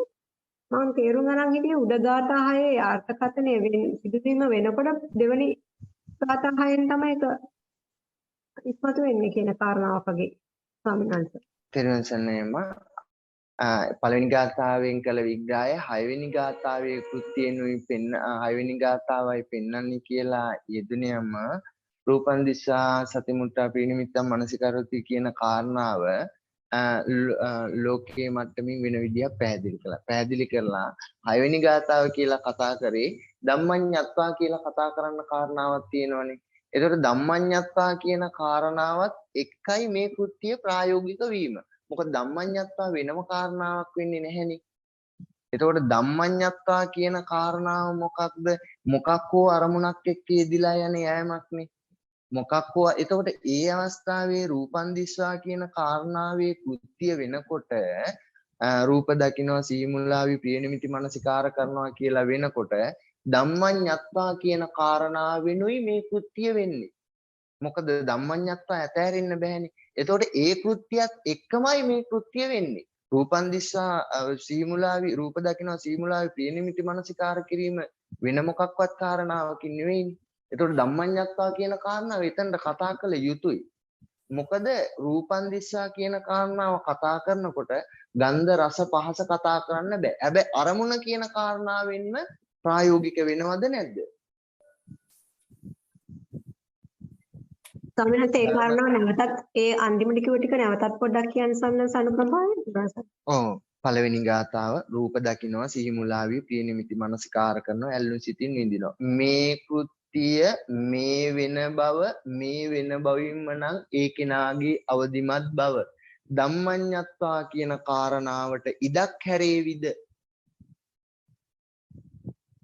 ඉඩක් හැරෙන්න විදියක් නැහැ වගේ ස්වාමීන් වහන්සේ. එතකොට 6 වෙනි කාරණාවත් කතා කළා අවසන්. ඒ කියන්නේ 6 වෙනි කාරණාවේ කෘත්‍යයත් එකමයි නේද ප්‍රායෝගික ඒ කෙනාගේ අවදිමත් බවට. එතන සිදුවීමේදී එහෙමයි. නමුත් ලෝකෙ මට්ටමේදී සමහරවිට දෙකම එකට වෙනවා වගේ අදහසක් දෙන්නේ. ලෝකයේ මට්ටමින් දෙක එකට වෙනවා නෙවෙයි ලෝකයේ මට්ටමින් දෙක දෙකක් වෙනවා. රූප දකින්නකොට වෙනම අරමුණකින් තමයි වෙනම කාරණාවක් කියන්නේ. හැබැයි අර විදිහෙන් ප්‍රායෝගික වෙනකොට ලෝකයේ අය වෙනම කාරණාවක් කියලා කතා කරන්න බෑ. ඒ කියන්නේ රූප දකින්නකොට සීමුලාවී ප්‍රියනිමිති මනසිකාර වෙනවා, ඇලුණු සිතින් විඳිනවා කියන කෘත්‍ය වෙනකොට ධම්මඤ්ඤත්වා කියන කාරණාව 6 වෙනි කාරණාවේ ධම්මඤ්ඤත්වා කියන කාරණාව එතනට යෙදිලාද නැද්ද? එතනට යෙදිලා නේද ස්වාමීන් වහන්සේ? යෙදිලා. එතකොට රූප දකින්නවා කියන කාරණාවෙන් යෙදෙන යෙදීම තමයි ඒ කෙනාගේ අවදිමත් බව.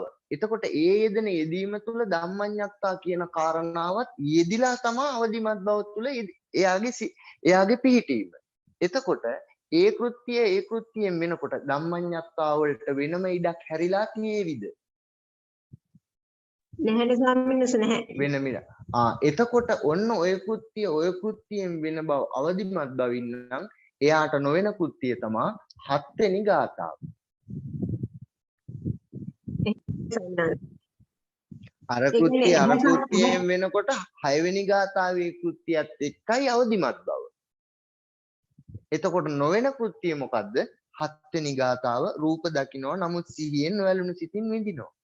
දැන් ධම්මඤ්ඤත්තා වලටවත් ඉඩක් හැරිලාද? නැහැ ස්වාමීන් වහන්සේ නැහැ. එතකොට වෙන කෘත්‍යය තමයි පළවෙනි කාරණාවෙන් 6 වෙනි කාරණාවත් එක්ක ඒ සියල්ලම.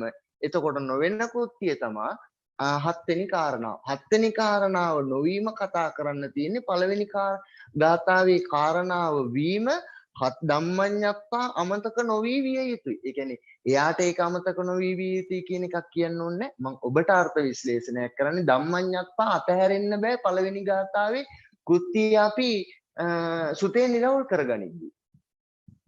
සුතේ නිරවුල් කරගද්දී ධම්මඤ්ඤත්තා ඇතෑරුණොත් හත්වෙනි කාර කෘත්‍ය වේවිද? වෙන්න බෑනේ අර සිද්ධිය සිදු වෙන්න එපා. යාට ඒක දකින්න කරන්නේ සමහර. ඒකයි මම අර 6 වෙනි කාරණාවත් එක්ක එකතු වෙතෙන්ද කතා කරන්නේ. මොකද අපි හැමෝම රූප වේදනා රූප ශබ්ද ගන්ධ රස පහස අරමුණු වලට මොකක් හරි විචක්ෂණයක් ඔබ යොදද්දී 6 වෙනි එක අරමුණ මනස කියන එක අතාරිනවා. මෙතනත් රූප දකින්නවා කියන කාරණාවෙන් ධම්මඤ්ඤත්තා කියන කාරණාව අතහැරෙයි කියලා තමයි සුතේ නිරවුල් කරන්නේ. මම ඒකත් එක්කම පෙන්වන්නට යෙදුනේ ඒයින්ම ප්‍රායෝගිකයි නේද කියලා. එතකොට ඒ ධම්මඤ්ඤත්තා කෘත්‍යයත් ඒ කෘත්‍ය අයිතිත්වයක් එදෙනවද යාට? ඒ කෘත්‍යයට අයිතිත්වයක් එදෙන්නේ නැහැනේ. මොකද ඒ කරුණින්ම වෙන බවක් න්යාගේ අවදිමත් බව. ඉතින් ඒකට තමයි සිහිය කියලා කියන්නේ. ඉතින් එතකොට එයාට නොවීම තමයි හත්වෙනි කාරණාවේ කෘත්‍ය පෙන්වන පෙන්වීම. එහෙමයි සම්මත ඒ කාරණාව පැහැදිලි. තව කාරණාවක් මට මේ ඒ අර අසංග මහත්තයාට පැහැදිලි කිරීමේදී අහුණ දෙයක් තමයි සම්මත අර මේ බුදුරන් වහන්සේ දේශනා කරන පළවෙනිම ගාථාවේදී අහනවනේ යේතේ චක්කු විඤ්ඤය රූප අදිත්ත පුබ්බා නච පස්සති නච තේ හෝති අතිතේත පස්සේ යන්ති අතිතේත චන්දවරා ගෝවා පේමං වන්ති නොහිතම් බන්ති කියන තැන ස්වාමීන් වහන්සේ එතනදී ස්වාමීන් වහන්සේ දැන් එතනදී මට මං දරන විග්‍රහය තියෙන්නේ රූප ඇස දැනගන්නවා ඇස රූප ඇස දැන ගැනීම රූප නොදන්නා බවින් දැනගන්නවා නම් ඒ දැන ගැනීම කෙරෙහි ඡන්දයක් රාගයක් ප්‍රේමයක් හටගන්න බෑ කියන අර්ථයෙන් තමයි මම දරාගෙන ඉන්නේ ස්වාමීනන්ත.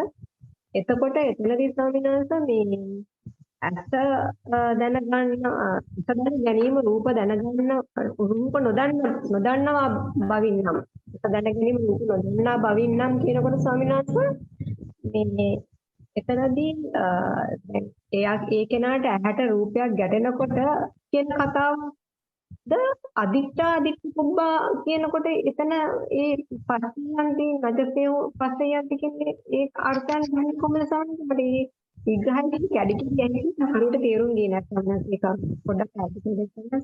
එතනදී විග්‍රහ කරන්නේ තමයි සංකිම්මඤ්ඤති මාලික පුත්ත ඊතේ චක්කු විඤ්ඤය රූපා දිට්ඨ පුබ්බා නච පස්සති නච තේ හෝති පස්සේ යන්ති අත්ති තේ නත්ති චන්දරාගෝ වා හේමං වාති. එතකොට මේ කාරණාවේ පැහැදිලි කරගන්න ඕනේ කියපු කාරණා කැඩි ඇහුනේ. මේක මම විග්‍රහ කරන්නම්. විග්‍රහ කරනකොට ඔබ බලන්න අහපු කාරණාවෙන්ද විග්‍රහ වෙන්නේ කියලා. ඇසේ දැන ගැනීමෙන් රූපයක් දකින්නවනේ. මොකක් හරි ඇසේ දැන ගැනීමෙන් රූපයක් දකින්න. එතකොට ඇසෙන් දත යුතු මොකක් හරි යෙදීමක් වෙනකොට නුදුටු බවින් දකින්නවා. නුදුටු බවින් දකින්නවා නම් ඇසෙන් මොකක් හරි දැන ගැනීමක් වෙනකොට නුදුටු බවින් නම් දකින්නේ. නොදුටු බවින් නම් දකින්නේ. ඒක නොදුටු බවින් දකින්නේ කියන්නේ ඒ කියන්නේ රූපය දකින්නේ කියන කාරණාවෙන් නෙවෙයි. නොදුටු බවින් දකින්නවා කියලා මෙතන පෙන්වන්නේ මොකක්ද? අපිට ලෝකයේ මට්ටමට රූපයක් දකිනකොට රූපය හඳුනා ගැනීම කියන කාරණාවෙන් තමයි දැකපු බවින් දකින්නවා කියන එක විග්‍රහ කරගන්න තියෙන්නේ. ඒතකොට ලෝකේ දැන් පුටුවක් දකින්නේ පුටුව දැකලා නිසානේ පුටුව කියලා හැඳින්වීම. එතකොට මෙතන ඇසෙන් දැනගන්න රූප ඇසෙන් දත යුතු රූප නොදුටු බවින් නම් දකින්න. නොදුටු බවින් දකින්නවා කියනකොට ඇසෙන් දැනගන්න රූපය දත යුතු වෙන රූපය තුල යෙදෙන යෙදීමෙන් ඒකේනා ප්‍රායෝගික වෙනකොට අර භෞතික රූපය කියන කාරණාවට අමුතුවෙන් දැනගැනීමක් වේවිද? ඒ කියන්නේ ඒකට වෙනම දැනගැනීමක් වේවිද? ඇසෙන් රූප දකින්නවා කියන කෘත්‍යය වෙනකොට ආධ්‍යාත්මයේ වෙන කෘත්‍යයක් වෙනවනේ බුදුරජාණන් වහන්සේ ධර්මයක්. එතකොට ඒ ධර්මතාවයෙන්ම ප්‍රායෝගික වෙනකොට භෞතික රූපය පෙර දැකපු එකක්වත් මේ අවස්ථාවේ දකින මේ කාරණාවෙන්වත් ඒකට මොකක් හරි යෙදීමක් ඒ කාරණාව එක්ක läග ගැනීමක් එතකොට ඒ කාරණාවට එකතු වීමක් ඒ පිට බාහිර දකින දෙයට එකතු වීමක් ඇසෙන් දත යුතු රූප කියන කාරණාව ඇසෙන් දැනගත්තා කියන කාරණාවෙන් වේවිද වෙන බෑනේ ස්වාමීන් වහන්සේ දැන් එතනදී අදහස් කරන්නේ ස්වාමීන් වහන්සේ මේ රූප වේදනා සංඥා සංකාර විඥාන කියන කාරණා ප්‍රායෝගික වෙනකොට ඇස දැන ගැනීම කියන කාරණාව ඇසට රූපයක් ඒ කියන්නේ පුටුවක් කියන කාරණාවක් වෙන්න බෑ කියන අර්ථයෙන් නේද ස්වාමීන් වහන්සේ එහෙමද නෑ පුටුවක් කියන කාරණාව එහෙම්මයි ඇසෙන් දත යුතු රූප වෙනකොට යෙදෙන යෙදීම ආධ්‍යාත්මයේ ප්‍රායෝගික වෙනකොට ඇසෙන් දත යුතු රූප කියන කාරණාවේ පුටුව කියන හැඳින්වීම නෑ එහෙම නෙවෙයි. එහෙම උනොත් හඳුනා ගන්න බෑනේ කිසි දෙයක්. පුටුව කියන හැඳින්වීම නෑ කියන කාරණාව නෙවෙයි. භාග්‍යවතුන් වහන්සේ කතා කරන්නේ උපාදානය කියන කාරණාව එක්කනේ. මොන්න ඔය කෘත්‍යයට අර්ථයක් වෙනවද එතන? රූපං ඔන්න ඔය අර්ථයෙන් තමා නුදුටු කියලා කතා කරන්නේ. එහෙම නැතුව මේ පුටුව හඳුනා ගන්නෙත් නෑ දිත්තේ දිත්ත මත්තන් වෙනකොට පුටුව කියලා හඳුනා ගන්නෙත් නෑ ප්ලාස්ටික් කියලා හඳුනා ගන්නෙත් නෑ එතකොට මේ මෝස්තර කියලා හඳුනා ගන්නෙත් නෑ ඒක තමයි දිත්තේ දිත්ත මත්තන් ආයි මේ ඉඳ හම්බ වෙන්නේ නෑ මගපල් ලැබුවම පස්සේ ඊට පස්සේ එහෙම එකක් ඒ කියන්නේ ස්වාමීන් වහන්සේ එතකොට එතන අර කවනික මම වැරදිද දන්නේ නැහැ ස්වාමීන් වහන්සේ පොඩ්ඩක් නිරවි කියන්න අර රූපේකෝ බික්කවේ සති රූපං උපාදාය රූපං අබිනිවෙස්ස කියන ඒ සිද්ධ වෙන්නේ නැහැ කියන එක නේද ස්වාමීන් වහන්සේ ඔන්න ඔය කෘත්‍ය සිද්ධ වෙන්නේ නැහැ රූපං උපාදාය රූපං අබිනිවෙස්ස බණ්ඩේ එතනක් කතා කරන රූපං උපාදාය කියලා රූපං උපාදාය කියන කෘත්‍යයෙන් රූපං අබිනිවෙස්ස වෙනකොට සක්කාය දිට්ඨි උප්පජ්ජති කියනවා. ඉතින් දැන් ඔන්න ඔය කෘත්‍යය එතන වෙනවද? අර රූප වේදනා සංඥා සංකා රූපං උපාදාය කියන කෘත්‍යයෙන් පුටුව දකින්නකොට ප්‍රායෝගිකව ඒ කෘත්‍ය වෙන බවින් නම් එයාගේ අවදිමත් බව රූපං උපාදාය රූපං අබිනිවෙස රූපං අත්තාන දිට්ඨි හරි සක්කාය දිට්ඨි හරි වේවිද? වෙන්නේ නැහැ ස්වාමීන් වහන්සේ වෙන්න බෑ. ඉතින් දැන් දැකපු දේ දුටු දෙයක් හැටියට හරි දැන් දකින්නවා හරි කියලා හරි යෙදීමක් වේවිද? එහෙම වෙන්නත් බෑ ස්වාමීන් වහන්සේ. ඕක මං ඇහුවේ ලෝකේ මට්ටමින් පුටුව විදිහටම දකින්නවා. ලෝකේ පුටුව මේ කතා කරන්නේ ආධ්‍යාත්මික බුදුරයන් වහන්සේ පෙන්වන පෙන්වීම එක. ඒ පෙන්වන පෙන්වීම එක්කනම් අවදිමත් බව ඒ අවදිමත් බව තුළ ආධ්‍යාත්මයේ යෙදීමක් වෙනවද පුටුව කියන කාරණාවට? හුදට අහන්න අවධානය. පුටුව කියන කාරණාව ලෝකේ හඳුනා ගැනීමක් නේ. මේ කතා කරන්නේ බුදුරජාණන් වහන්සේගේ පෙන්වන ආධ්‍යාත්මික වැඩපිළිවෙල එක්ක. ඒ වැඩපිළිවෙල එක්ක ලෝකේ මට්ටමින් පුටුව කියලා දකිනවා. ලෝකේ මට්ටමින් පුටුව කියලා දකිද්දී වෙන කෘත්‍ය මොකද්ද? රූපං උපාදාය රූපං කියන කාරණාවෙන් තමයි යෙදීම ආධ්‍යාත්මික. එතකොට රූපං උපාදාය රූපං කියන කාරණාවෙන් නම් ආධ්‍යාත්මයේ යෙදීම යෙදීමෙන්ම නම් ඒ කෙනාගේ අවදිමත් බව යෙදීමෙන්ම අවදිමත් බව වෙනකොට පුටුව කියන කාරණාව එක්ක රූපං උපාදාය රූපං අබිනිවේසයි උපාදාය රූපණුයි කෘත්‍යයක් පුටුව එක්ක වේවිද? යෙදෙන්න බැරි බවක් තමයි ස්වාමීන් වහන්සේ හිතෙන්නේ වැටහෙනවා. බාහිර භෞතික වස්තුව එක්ක යෙදීමක් වෙන්නේ නැහැ. මොකද ආධ්‍යාත්මයේ ඒ කෘත්‍ය වෙනවා. ආධ්‍යාත්මයේ ඒ කෘත්‍ය වෙනකොට වෙන බවින්ම නම් ඒ කෙනාගේ අවදිමත් බව ඒ කෘත්‍ය බාහිර එක්ක ගැට ගැසීමක් වේවිද? එහෙම වෙන්න බෑ ස්වාමීන් වහන්සේ. ඉතින් සංයෝජනෙට ඉඩක් හැරෙන්නේ නැහැ. ඉතින් ඔය කෘත්‍යයෙන් තමා නොදුටු බවින් දකින්නවා කියලා කතා කරන්නේ. දකින්නේ නැහැ නෙවෙයි. හැබැයි දුටු බවක් යෙදෙනවද එතන? ඒ කියන්නේ ආධ්‍යාත්මයේ යෙදෙන යෙදීම එක්ක ගැට ගැහිලා දුටු බවක් යෙදෙනවද? නෑ ආධ්‍යාත්මයේ යෙදෙන බවක් එක්ක එහෙම යෙදෙන්න බෑ ස්වාමීන් වහන්සේ. එතකොට ඒ කාරණා වෙන්නේ අර සිදුවීම ඒ සකස් වීම හරිය සිදුවීම දකින තැනදී තමයි දකිනකොට තමයි එහෙම වෙන්නේ නේද ස්වාමීන් වහන්සේ? එහෙමයි. එහෙමයි සිදුවීම මොකද පුටුව දකින්නකොට උපාදාය රූපං කියන එක වෙනවනේ අම්මා. මොකක් හරි රූපයක් දැක්කා කියන්නේ පංච උපාදානස්කන්ධයක් සකස් වුණා.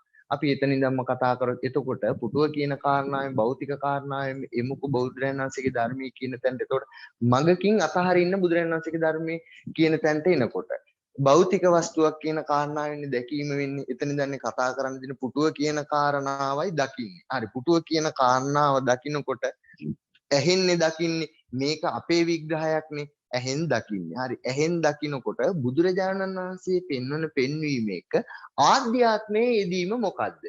රූප වේදනා සංඥා සංකාර විඥාන. එතකොට මුලින්ම කතා කරන රූප කියන කාරණාව මොකද්ද? රූපං කියන නිර්වචනයෙන් බුදුරජාණන් වහන්සේගේ පෙන්වීමෙන් අර්ථ දක්ව ගන්න කියන එක මම මතක් කරලා තියෙනවා.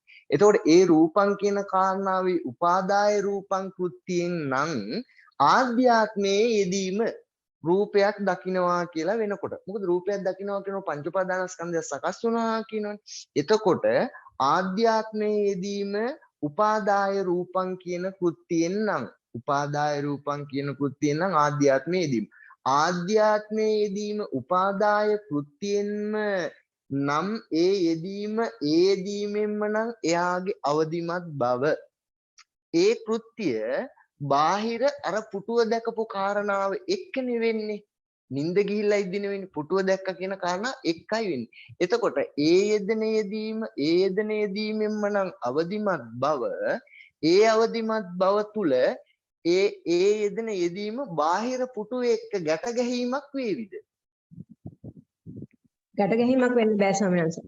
ඉතින් ගැට ගැහිමක් වෙන්නේ නැති වෙනකොට ඇසින් දත යුතු රූප දත යුතු උනානේ දැනගන්නවා උනානේ දත යුතු වෙනකොට දැනගන්නවා වෙනකොට ඒක දැකපු බවින් දැකීමක් එතනදී යෙදිලාද? දැකපු බවින් දැකීමක් එතනදී යෙදිලා තියෙන බෑ. ඇයි බෑ කියන්නේ? ආධ්‍යාත්මයේ යෙදීම එක්කනේ එයාගේ අවදිමත් බව. එතකොට වෙන හිතක් තියෙන්න ඕනනේ. එහෙමනම් දැකපු බවින් දකින්න නම්. ආධ්‍යාත්මයේ යෙදීම එක්කනම් එයාගේ අවදිමත් බව පුටුව දැක්කා කියන කෘත්‍යයත් එක්කනම් ඒ ආධ්‍යාත්මයේ යෙදෙන කෘත්‍ය වෙන්නේත් ඒ ආධ්‍යාත්මයේ යෙදෙන කෘත්‍ය එක්කනම් එයාගේ අවදිමත් බවක් අය පිට දකින්න අර පුටුව කියන කාරණාව එක්ක ගැට ගැහෙන්නේ කවුද? ගැට ගැහෙන්න වෙන හිතක් තියෙනවද? ගැට ගැහිමක් වේවිද එතකොට? නෑ ගැට ගැහෙන වෙන හිතක් නැහැ. එතකොට එහෙම ගැට ගැහිමක් නැත්නම් දැන් ඇසෙන් දත යුතු රූප කියන කාරණාවේ දකිනවා කියන කාරණාව තුල පෙර දැක්කාවත් පසු දැක්කාවත් දැන් දකින්නවත් කියලා කාරණාව මොකක් හරි එතනදී යෙදෙයිද? දෙන්න බෑ වගේ ස්වාමීන් වහන්සේ. හැබැයි ඒ පුටුව දකින්නවා කියන එක වෙන්නේ නැද්ද? ඒ දැක්මත් එහෙම දකින්නවා කියන කාරණාව වෙන්න ඕන. පුටුව දකින්නවා කියන එක වෙනවා. ආධ්‍යාත්මයේ යෙදෙනේදීමයි නොවෙන්නේ අම්මා උපාදාය රූපං කියන එක. උපාදාන අවසානයේට බුදුරජාණන් වහන්සේගේ ශාසනයේ උපාදාන රහිත වෙනවා මිස මේ ලෝකයේ සුන් වෙලා කුඩු වෙලා පේන එකක් වෙන්නේ නැහැනේ. ඒ කියන්නේ මොකවත් පේන්නේ නැතුව යන එකක් වෙන්නේ උපාදාන රහිත වුණා අවසාන. අවසානට උනේත් මොකද්ද? උපාදාන රහිත වුණා. අපි දැන් කතා කරන්නේ මොකද්ද? උපාදානයේ කියන කෘත්‍ය උපාදානයෙන් ප්‍රායෝගික වීම. සක්කාය දිට්ඨිය උප්පජ්ජති කෘත්‍ය. එතකින් නූපදී. මොකද්ද සක්කාය දිට්ඨිය? උපදී කෘත්‍ය දකින්න කොටයි නූපදී බව. ඕකටයි ඥානය කියන්නේ. එතකොට ශාසනීය අවසානයේ ඔය කතා කරපු උපදී කෘත්‍යම උපාදාන කියන කෘත්‍යයෙන් වෙන කාරණාව අවසානට උපාදාන රහිත වුණා. භෞතික වස්තු කිසි දෙයකට මොකවත් උනේ නැහැ. භෞතික වස්තු කිසි දෙයක් 아무තු විදියට පෙනෙන්නේ නැහැ. හැබැයි වෙන දේ මොකද්ද? දකින්න කාරණාව දකින්න කෘත්‍යයෙන්ම අවසන්. දකින්න කාරණාව දකින්න කෘත්‍යයෙන්ම අවසන් වෙන්නේ ඒ කිව්වේ දකින්න දේ නොදකින්නවත් දකින්න දේ හැඩ රූප කිසි දෙයක් දකින්නේවත් කියන එකක් නෙවෙයි. ආධ්‍යාත්මයේ යෙදීමක් තියෙනවනේ සිතේ ක්‍රියාව. ඉතින් ක්‍රියාවෙන්න ප්‍රායෝගික වෙන බව නම් ඒ කෙනාගේ අවදිමත් බව අය මොකකට හරි හැඳින්වීමක් යෙදෙන්න වෙන අවදිමත් බවක් එයාට තියෙනවද? එයාට නැහැනේ වෙන අවදිමත් බව. වෙන හිතක් තියෙනවද? වෙන හිතකුත් නැහැනේ. ඉතින් දැන් කොහොමද පිට දෙයට වෙනම අමුතු විග්‍රහයක් හරි බෙදීමක් හරි මැනීමක් හරි මොකක් හරි යන්නේ. මොකුත් යන්නේ නැහැ. හැබැයි පුටුව වශයෙන්ම දකින්නවද නැද්ද? දකින්නෝ පුටුව වශයෙන්. ඉතින් මේක තමයි පැහැදිලි කරන්න තියෙන්නේ. එහෙමයි සම්මනස එහෙමයි. ස්වාමිනාස මම මුලින්ම පටන් ගන්නකොට කියනාම කාරණාව තමයි සම්මනසේ මාළික. සම්මනසේ ජනවාරි මාසේ දේශනා කළ එකේ දරන සාකච්ඡාවේදී සම්මනස අපිට කියනවා මේ බුදු කර්මන්නේ වෙන්නේ නීවරණ වෙන්නේ චිත්තය දුන්න ප්‍රඥාව අපිට ප්‍රායෝගිකව ඔය දහම් පරයය ඒ කියන්නේ ස්වාමීන් වහන්සේ අපිට කිව්වනේ අනිත්‍යයෙන් මම විඳින මේ පැත්තේ කාරණා සියල්ල වැරදි කියලා ගත්තම එහෙනම් කියලා ප්‍රශ්නාර්ථයක් ඉස්මතු වෙන්නේ කියන කරුණ ස්වාමීන් වහන්සේට ඒක දැන් ඒක මම ඒ දවස්වල කරන්න ස්වාමීන් වහන්සේට කිව්වම මම ප්‍රායෝගික වුණේ ස්වාමීන් වහන්සේ මනසෙන් හිතලුව කියලා ස්වාමීන් වහන්සේ ඒ කියන්නේ මනස්කෝතිකව ඒක විතර්කයකින් ගිහිල්ලා ඔව් මම මේකට වැරදි නම් මොකද්ද එහෙනම් සත්‍ය මොකද්ද ඒ වගේ මනස් ප්‍රතිතන සම්බන්ධ එතකොට දැන් ළඟදී මම ඒක ආයෙ අහන්න ගත්තා සම්බන්ධ මට පැහැදිලි වුණේ මේ කාරණාවට යන්න අපි ප්‍රායෝගිකව පැත්තකට ගිහින් හරි ඒ කියන්නේ එදිනෙදා කාරණාවත් එක්ක ප්‍රායෝගික වෙනකොට වෙමින් අර ප්‍රශ්නාර්ථ බව ඉස්මතු වෙන්න ඕනේ. ඒතර ප්‍රශ්නාර්ථ බව කියන එකත් අර සත්‍ය කුමක්ද කියන වචන දෙකක්වත් නොයෙදෙන තැනටම ඉන්න ඕනේ කියන කාරණා. ඉතින් ඒ කාරණා ඇත්තටම ස්වාමීන් වහන්සේ මම දැන් ටිකක් කරන්න පටන් ගත්ත දවස් දෙකක් එතකොට ස්වාමීන් වහන්සේ ඒක පැහැදිලි වෙනවා. ඒක නිකන් තේයාවක් වගේ තේරෙනවා ස්වාමීන් වහන්සේ ප්‍රායෝගික වීම තමයි අවශ්‍ය කියලා. තෙරුවන් සරණයි සම්මත ගැන තමක් යන්න පුළුවන් නම් හොඳයි සමහර දේශනාවේ තියෙන විස්තරයක් සම්පූර්ණ. තෙරුවන් සරණයි. ඔව් එහෙම අහන්නත් ලැබෙනවා කියන්නේ කෙනෙක්ගෙන් හරි සතුටක් අපිටත්. ඒ කියන්නේ අපිට ගුරුවරු යමක් කියද්දිත් අපි ඒ වාගේ අප්‍රමාදී වෙලා සත්‍යවාදීව ඔයනි දේවල් අපිත් ගුරුවරුන්ට කියද්දී ගුරුවරු සතුටු වුණා වගේම දැන් මෙතන කියන්නේ මමත් ගුරුවරයෙක් වෙලා ඔබට කියන අර්ථයකින් නෙමේ ඔබත් ඒ විදිහට අපි කියපු කාරණාවක එක අනුගත වෙලා යම් හරි විග්‍රහයක් කරද්දී ඉතින් හරි අසාමාන්‍ය සතුටක් දැනෙනවා. ඉතින් ඒත් එක්ක කියන්න තියෙන්නේ ওই විදිහටම අප්‍රමාදී වෙන්න යෙදෙන කරුණු ඕඩ් කිසිම පැකිලීමක් නැතුව ආසන්න ඒ ඇසීම තුළ සමහර විට ඔබේ කෝණයට කතා කරන අවස්ථා යෙදෙන්න පුළුවන්. එතකොට ඒ තැන්වලදී හිත කිලුටු නොකරගෙන මේ කියන්නේ මොකද්ද කියන එක හොයන්න යෙදෙනවා මිස ඇයි ඒකට උත්තර නොදුන්නේ කියන එක අහන් බලන්න හොඳ නැහැ. මොකද කෝණයට කතා කරන අවස්ථා තියෙනවා. සමහර විට දහම් කරුණු අහද්දී බුද්ධ දේශනාවෙන් පෙන්වන අවස්ථා තියෙනවා ඒ කරුණට ගිහිල්ලා. ඉතින් ওই දෙක තමයි ගුරුවරයෙක්ගෙන් වෙන්නේ. කෝණයටම කතා කිරීමක් කතා කරන්න බෑ. මොකද සමහර කාරණා තියෙන කෝණේ පැත්තක තියලා බුද්ධ දේශනාවෙන් පැහැදිලි කළ යුතුයි. ඉතින් එවැනි විදිහට තමයි අපිටත් ගුරුහරුකම් ලැබීම ඔබටත් එහෙනම් ඒ විය යුත්තයි විය යුත්තේ. ඉතින් එතකොට ඔයනි විදිහට අප්‍රමාදී වෙනවා කියනකොට ඉතින් බොහොම සතුටුයි අපිටත්. ඉතින් ඒ ඔය විදිහටම අප්‍රමාදී වෙන්න. එතකොට විතක්ෂණය කියන කාරණාවටයි ඔය අම්මගේ විග්‍රහයේ දුනේ. එතකොට මොකක් හරි ප්‍රශ්නාර්ථ බවක් ආවා කියනකොට මොකද්ද එහෙනම් සත්‍ය කියන මොකද්ද එහෙනම් සත්‍ය. ඔන්න ඔය වචන තුනවත් යෙදෙන්න බෑ. ඔය වචන තුර හරි යෙදෙනවා නම් මොකද්ද සත්‍ය කියලා වචන තුන යෙදෙනකොට කාය වචී මනෝ කියන එක වෙන් කරන්න බැහැනේ. කාය දැන් එතනදී කයෙන් ක්‍රියාවක් යෙදෙන්නේ නැහැ. වචනේ ඔය ඕකක් මිමිනෙනවා නම් හරි ඕකක් මොකද්ද සත්‍ය කියලා හිතේ ඔය වචන තුන ඉස්මතු වෙනකොටම සත්‍ය මොකද්ද කියලා හොයන්න යෙදුන ප්‍රශ්නේ ඒ මොහොතට තියෙනවද? ඒ මොහොතට නැහැනේ. මොකද්ද එහෙනම් සත්‍ය කියන ප්‍රශ්නේ හරි ආවනම් මොකද්ද සත්‍ය කියන ප්‍රශ්නේ තමයි එන්න ඕනේ. ඒක හිතට හිතවිල්ලක් හැටියට ආවනම් හිතට හඟීමකින් ආවනම් මොකද්ද සත්‍ය කියලා. හඟීමකින්වත් ආවොත් පින්නතුනි ඔබට සත්‍ය මොකද්ද කියලා හඟීම එන්න පෙර යෙදුන ප්‍රශ්නේ නෑ. සැබෑ ප්‍රශ්නේ අතහැරුණා වෙනවා. ඔන්න ඔතන හොඳට තේරුම් ගන්න. මොකද්ද එහෙනම් සත්‍ය කියන එක ඔබට මොකක්ද එහෙනම් සත්‍ය? ඔබ වචන ටිකකින් මොමුණක් නැති. හැබැයි ඔබට හංගීමකින් එනවා මොකක්ද එහෙනම් සත්‍ය? මං ඔබෙන් අහනවා හොඳට බලන්න අවධානයෙන් ඔබට මොකක්ද එහෙනම් සත්‍ය කියලා හංගීමක් හරි එනකොට ඒ තුල සත්‍යවාදීව ඒ හංගීම එන්න ඉස්මතු වූ ප්‍රශ්නේ තියෙනවද අය? ඒකයි නෑ. ඒකයි නැහැ පින්නතුනි. ඔබ අතහැරගත්තේ එතනදී ස්වාමීන් වහන්සේ සමා වෙන්න ස්වාමීන් වහන්සේ එතනදී ස්වාමීන් වහන්සේ කියන්නේ හංගීමක් හරි එනවා නම් සංඥාවක් ඉදිරිපත් වෙලා නේද ස්වාමීන් වහන්සේ? ඒ කියන්නේ විපාකයක් පිණිස වචනයෙන් පිට නොකොට එහෙමයි සංඥාවකුත් යෙදিলা එතකොට නিত্য ධර්මතාවයකින් ප්‍රශ්නයක් කිස්මතු වෙලා එතන විශේෂම කාරණාව තමයි එවැනි හංගීමක් එන්න ඔබ මොකක් හරි පරිශීලනයක් යෙදුණා ධර්මයේ තුල කාරණාවක් ඔබ විශ්ලේෂණයක යෙදුණ අවස්ථාවෙම ඔබට ප්‍රශ්නයක් ඉස්මතු වුණා.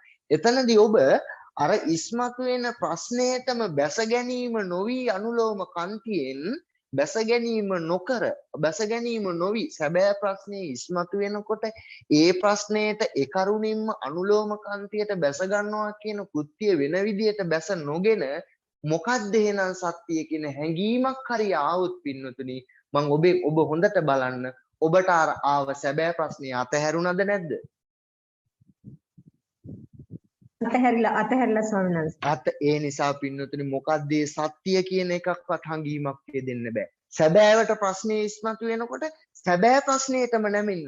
ඔන්න ඕක තමයි ඔතන තමයි පින්නතුනි අනුලෝම කන්තිය කතා කරන්නේ. අපි අර මොකක්ද මේ සත්‍ය කියලා හොයන්න එනවා කියන්නේ පින්නතුනි අපිට මොකක් හරි කරගන්න. ඒ කියන්නේ අපිට දැනෙන විදිහට අරන් හොයන්නයි ඒ හදන්නේ. ඔන්න ඕක කරන්න එපා මේ බොහෝම කරුණාවෙන්.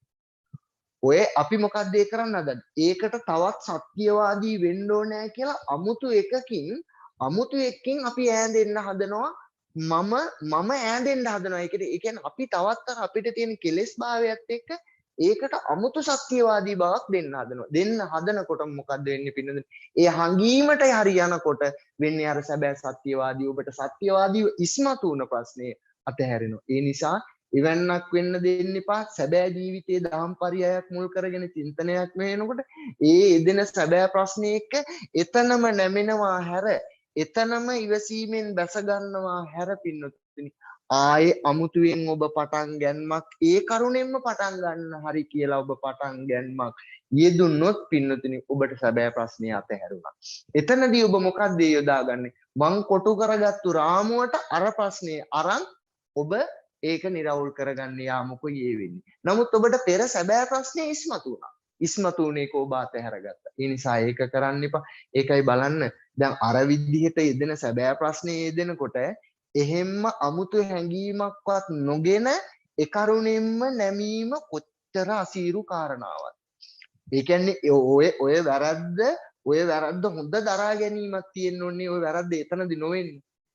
ඔය වැරද්ද එතනදි නොවෙන්න මෙවැනි වැරද්දක් වෙන්න බෑ කියන එක මේ ඇසීම තුළ ඔය දරා ගැනීම තිබුණා නම් එතනදි නැවත අමුතුවෙන් ගන්නෙ නෑ. සැබෑ ප්‍රශ්නේ එනකොට ඒ කරුණින්ම නැමෙනවා කියනකොට හිතන්න පින්නතුනේ එවැනි ප්‍රශ්නයක් එක්ක සැබෑ ජීවිතේ මොකක් හරි කාරණාවක් එක දාම්පරියාවක් මුල් කරගෙන චින්තනයක් මෙහෙ වෙනකොට එවැනි සැබෑ ප්‍රශ්නයක් ඉස්මතු වෙලා සැබෑ ප්‍රශ්නේ ඉස්මතු වීම තුළ හංගීමකින් හරි සත්‍ය මොකද්ද එහෙනම් කියලා හොයන්න හංගීමකින්වත් නොයා ඒ ඉස්මතු වීමටම නැමුණා අය පින්නතුනි බාහිර ශබ්ද ගන්ධ රස පහස අරමුණු කියන මොකක් හරි හම්බ වෙන්න බැහැනේ පින්නතුනි ඒ විතක්ෂණයෙන්ම අනිත්‍ය සම්මර්ෂණය යෝනිසෝ මනසිකාරය කියන කාරණාවට අවදිමත් බවක් නේද වෙන්නේ. එතකොට ඒ නැවීම තුළ තවත් වෙනස් කාරණාවක් හිතට යෙදෙන්න පුළුවන්. ඉතින් ඒ කරුණත් එක්කම ප්‍රායෝගික යෙදීමක් නේද විතක්ෂණයට මුල් වෙලා යෙදෙන්නේ.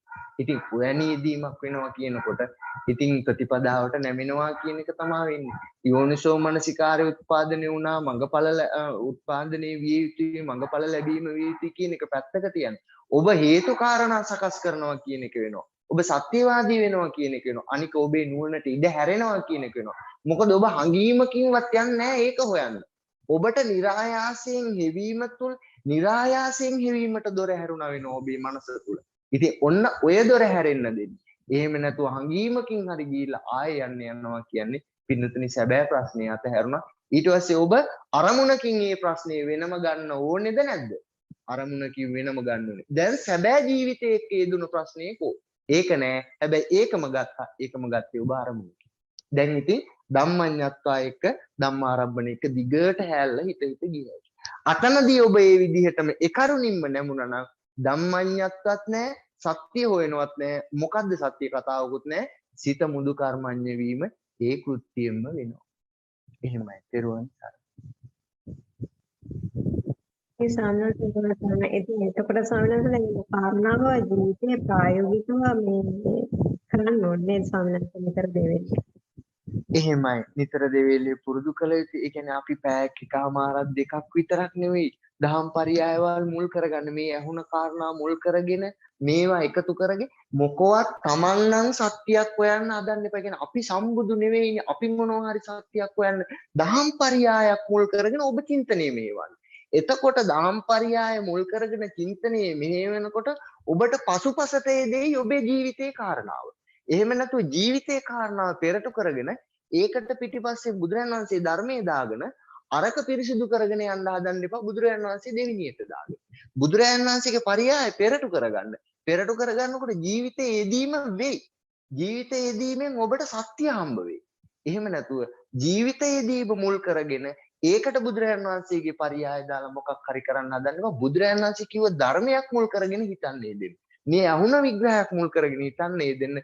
ජීවිතේ යෙදීමට කිසිම ඉඩක් නොහැරෙන විදිහට ඔබට નિરાයාසයෙන් කෘත්‍ය වේවි. ජීවිතේම ධර්මයේ වේවි. අවසානට ජීවත් වුණා කියන කාරණාව ධර්මයත් එක්ක හිටියා කියලා විතරක් කියන කාරණාව වේවි. එතකොට තව තවත් ධර්ම ශ්‍රවණය කරනවා. එතකොට වැරදි කාරණා හැදෙනවා. වැරදි කාරණා වෙනවා. මොකද නිවැරද්ද පෙන්වන්න බැහැනේ මේ ශාසනේ. ඒ වෙන බුදුරජාණන් වහන්සේත් මෙතනද මිත්‍ර ධර්මස්කන්ධයක් නොපෙන්නවා. මේ මෙහෙම කරන්න කියලා විදිහක් පෙන්වනවා. නෑ ඔක්කොම පෙන්වගෙන යන්නේ වැරදි. වැරදි වලින් නිවැරද්දක් පෙන්වනවා. වැරද්දෙන් නිවැරද්දක් පෙන්වනවා. වැරද්දනේ බුදුරජාණන් වහන්සේ නිවැරද්දක් පෙන්වනවා. එතකොට ඉතින් මේ විදිහට වෙන වැරදි අද එකක් දෙකක් ඇහෙනවා. තව එකක් දෙකක් අය දවසක ඇහෙනවා. මීට පෙර ඇහුණා. ඉතින් මේවා එකතු වෙන්න වැරදි ටිකෙන් අත්මිදී යනකොට නිවැරදි විදිය මොකද්ද කියලා හොයාගන්න දෙයක් නැහැ. නොදැනුවත්ව නිවැරදි මාර්ගයට අනුගත වෙනවා. ඉතින් ඒක වෙන්න තව ශ්‍රවණය කරන්න, යෙදෙන ප්‍රශ්න අහන්න, මේ විදිහට සාකච්ඡාවලදී ප්‍රශ්න ආදී කලබලයක් නැති ඒ සැබෑ ප්‍රශ්නෙින්ම අහන්න.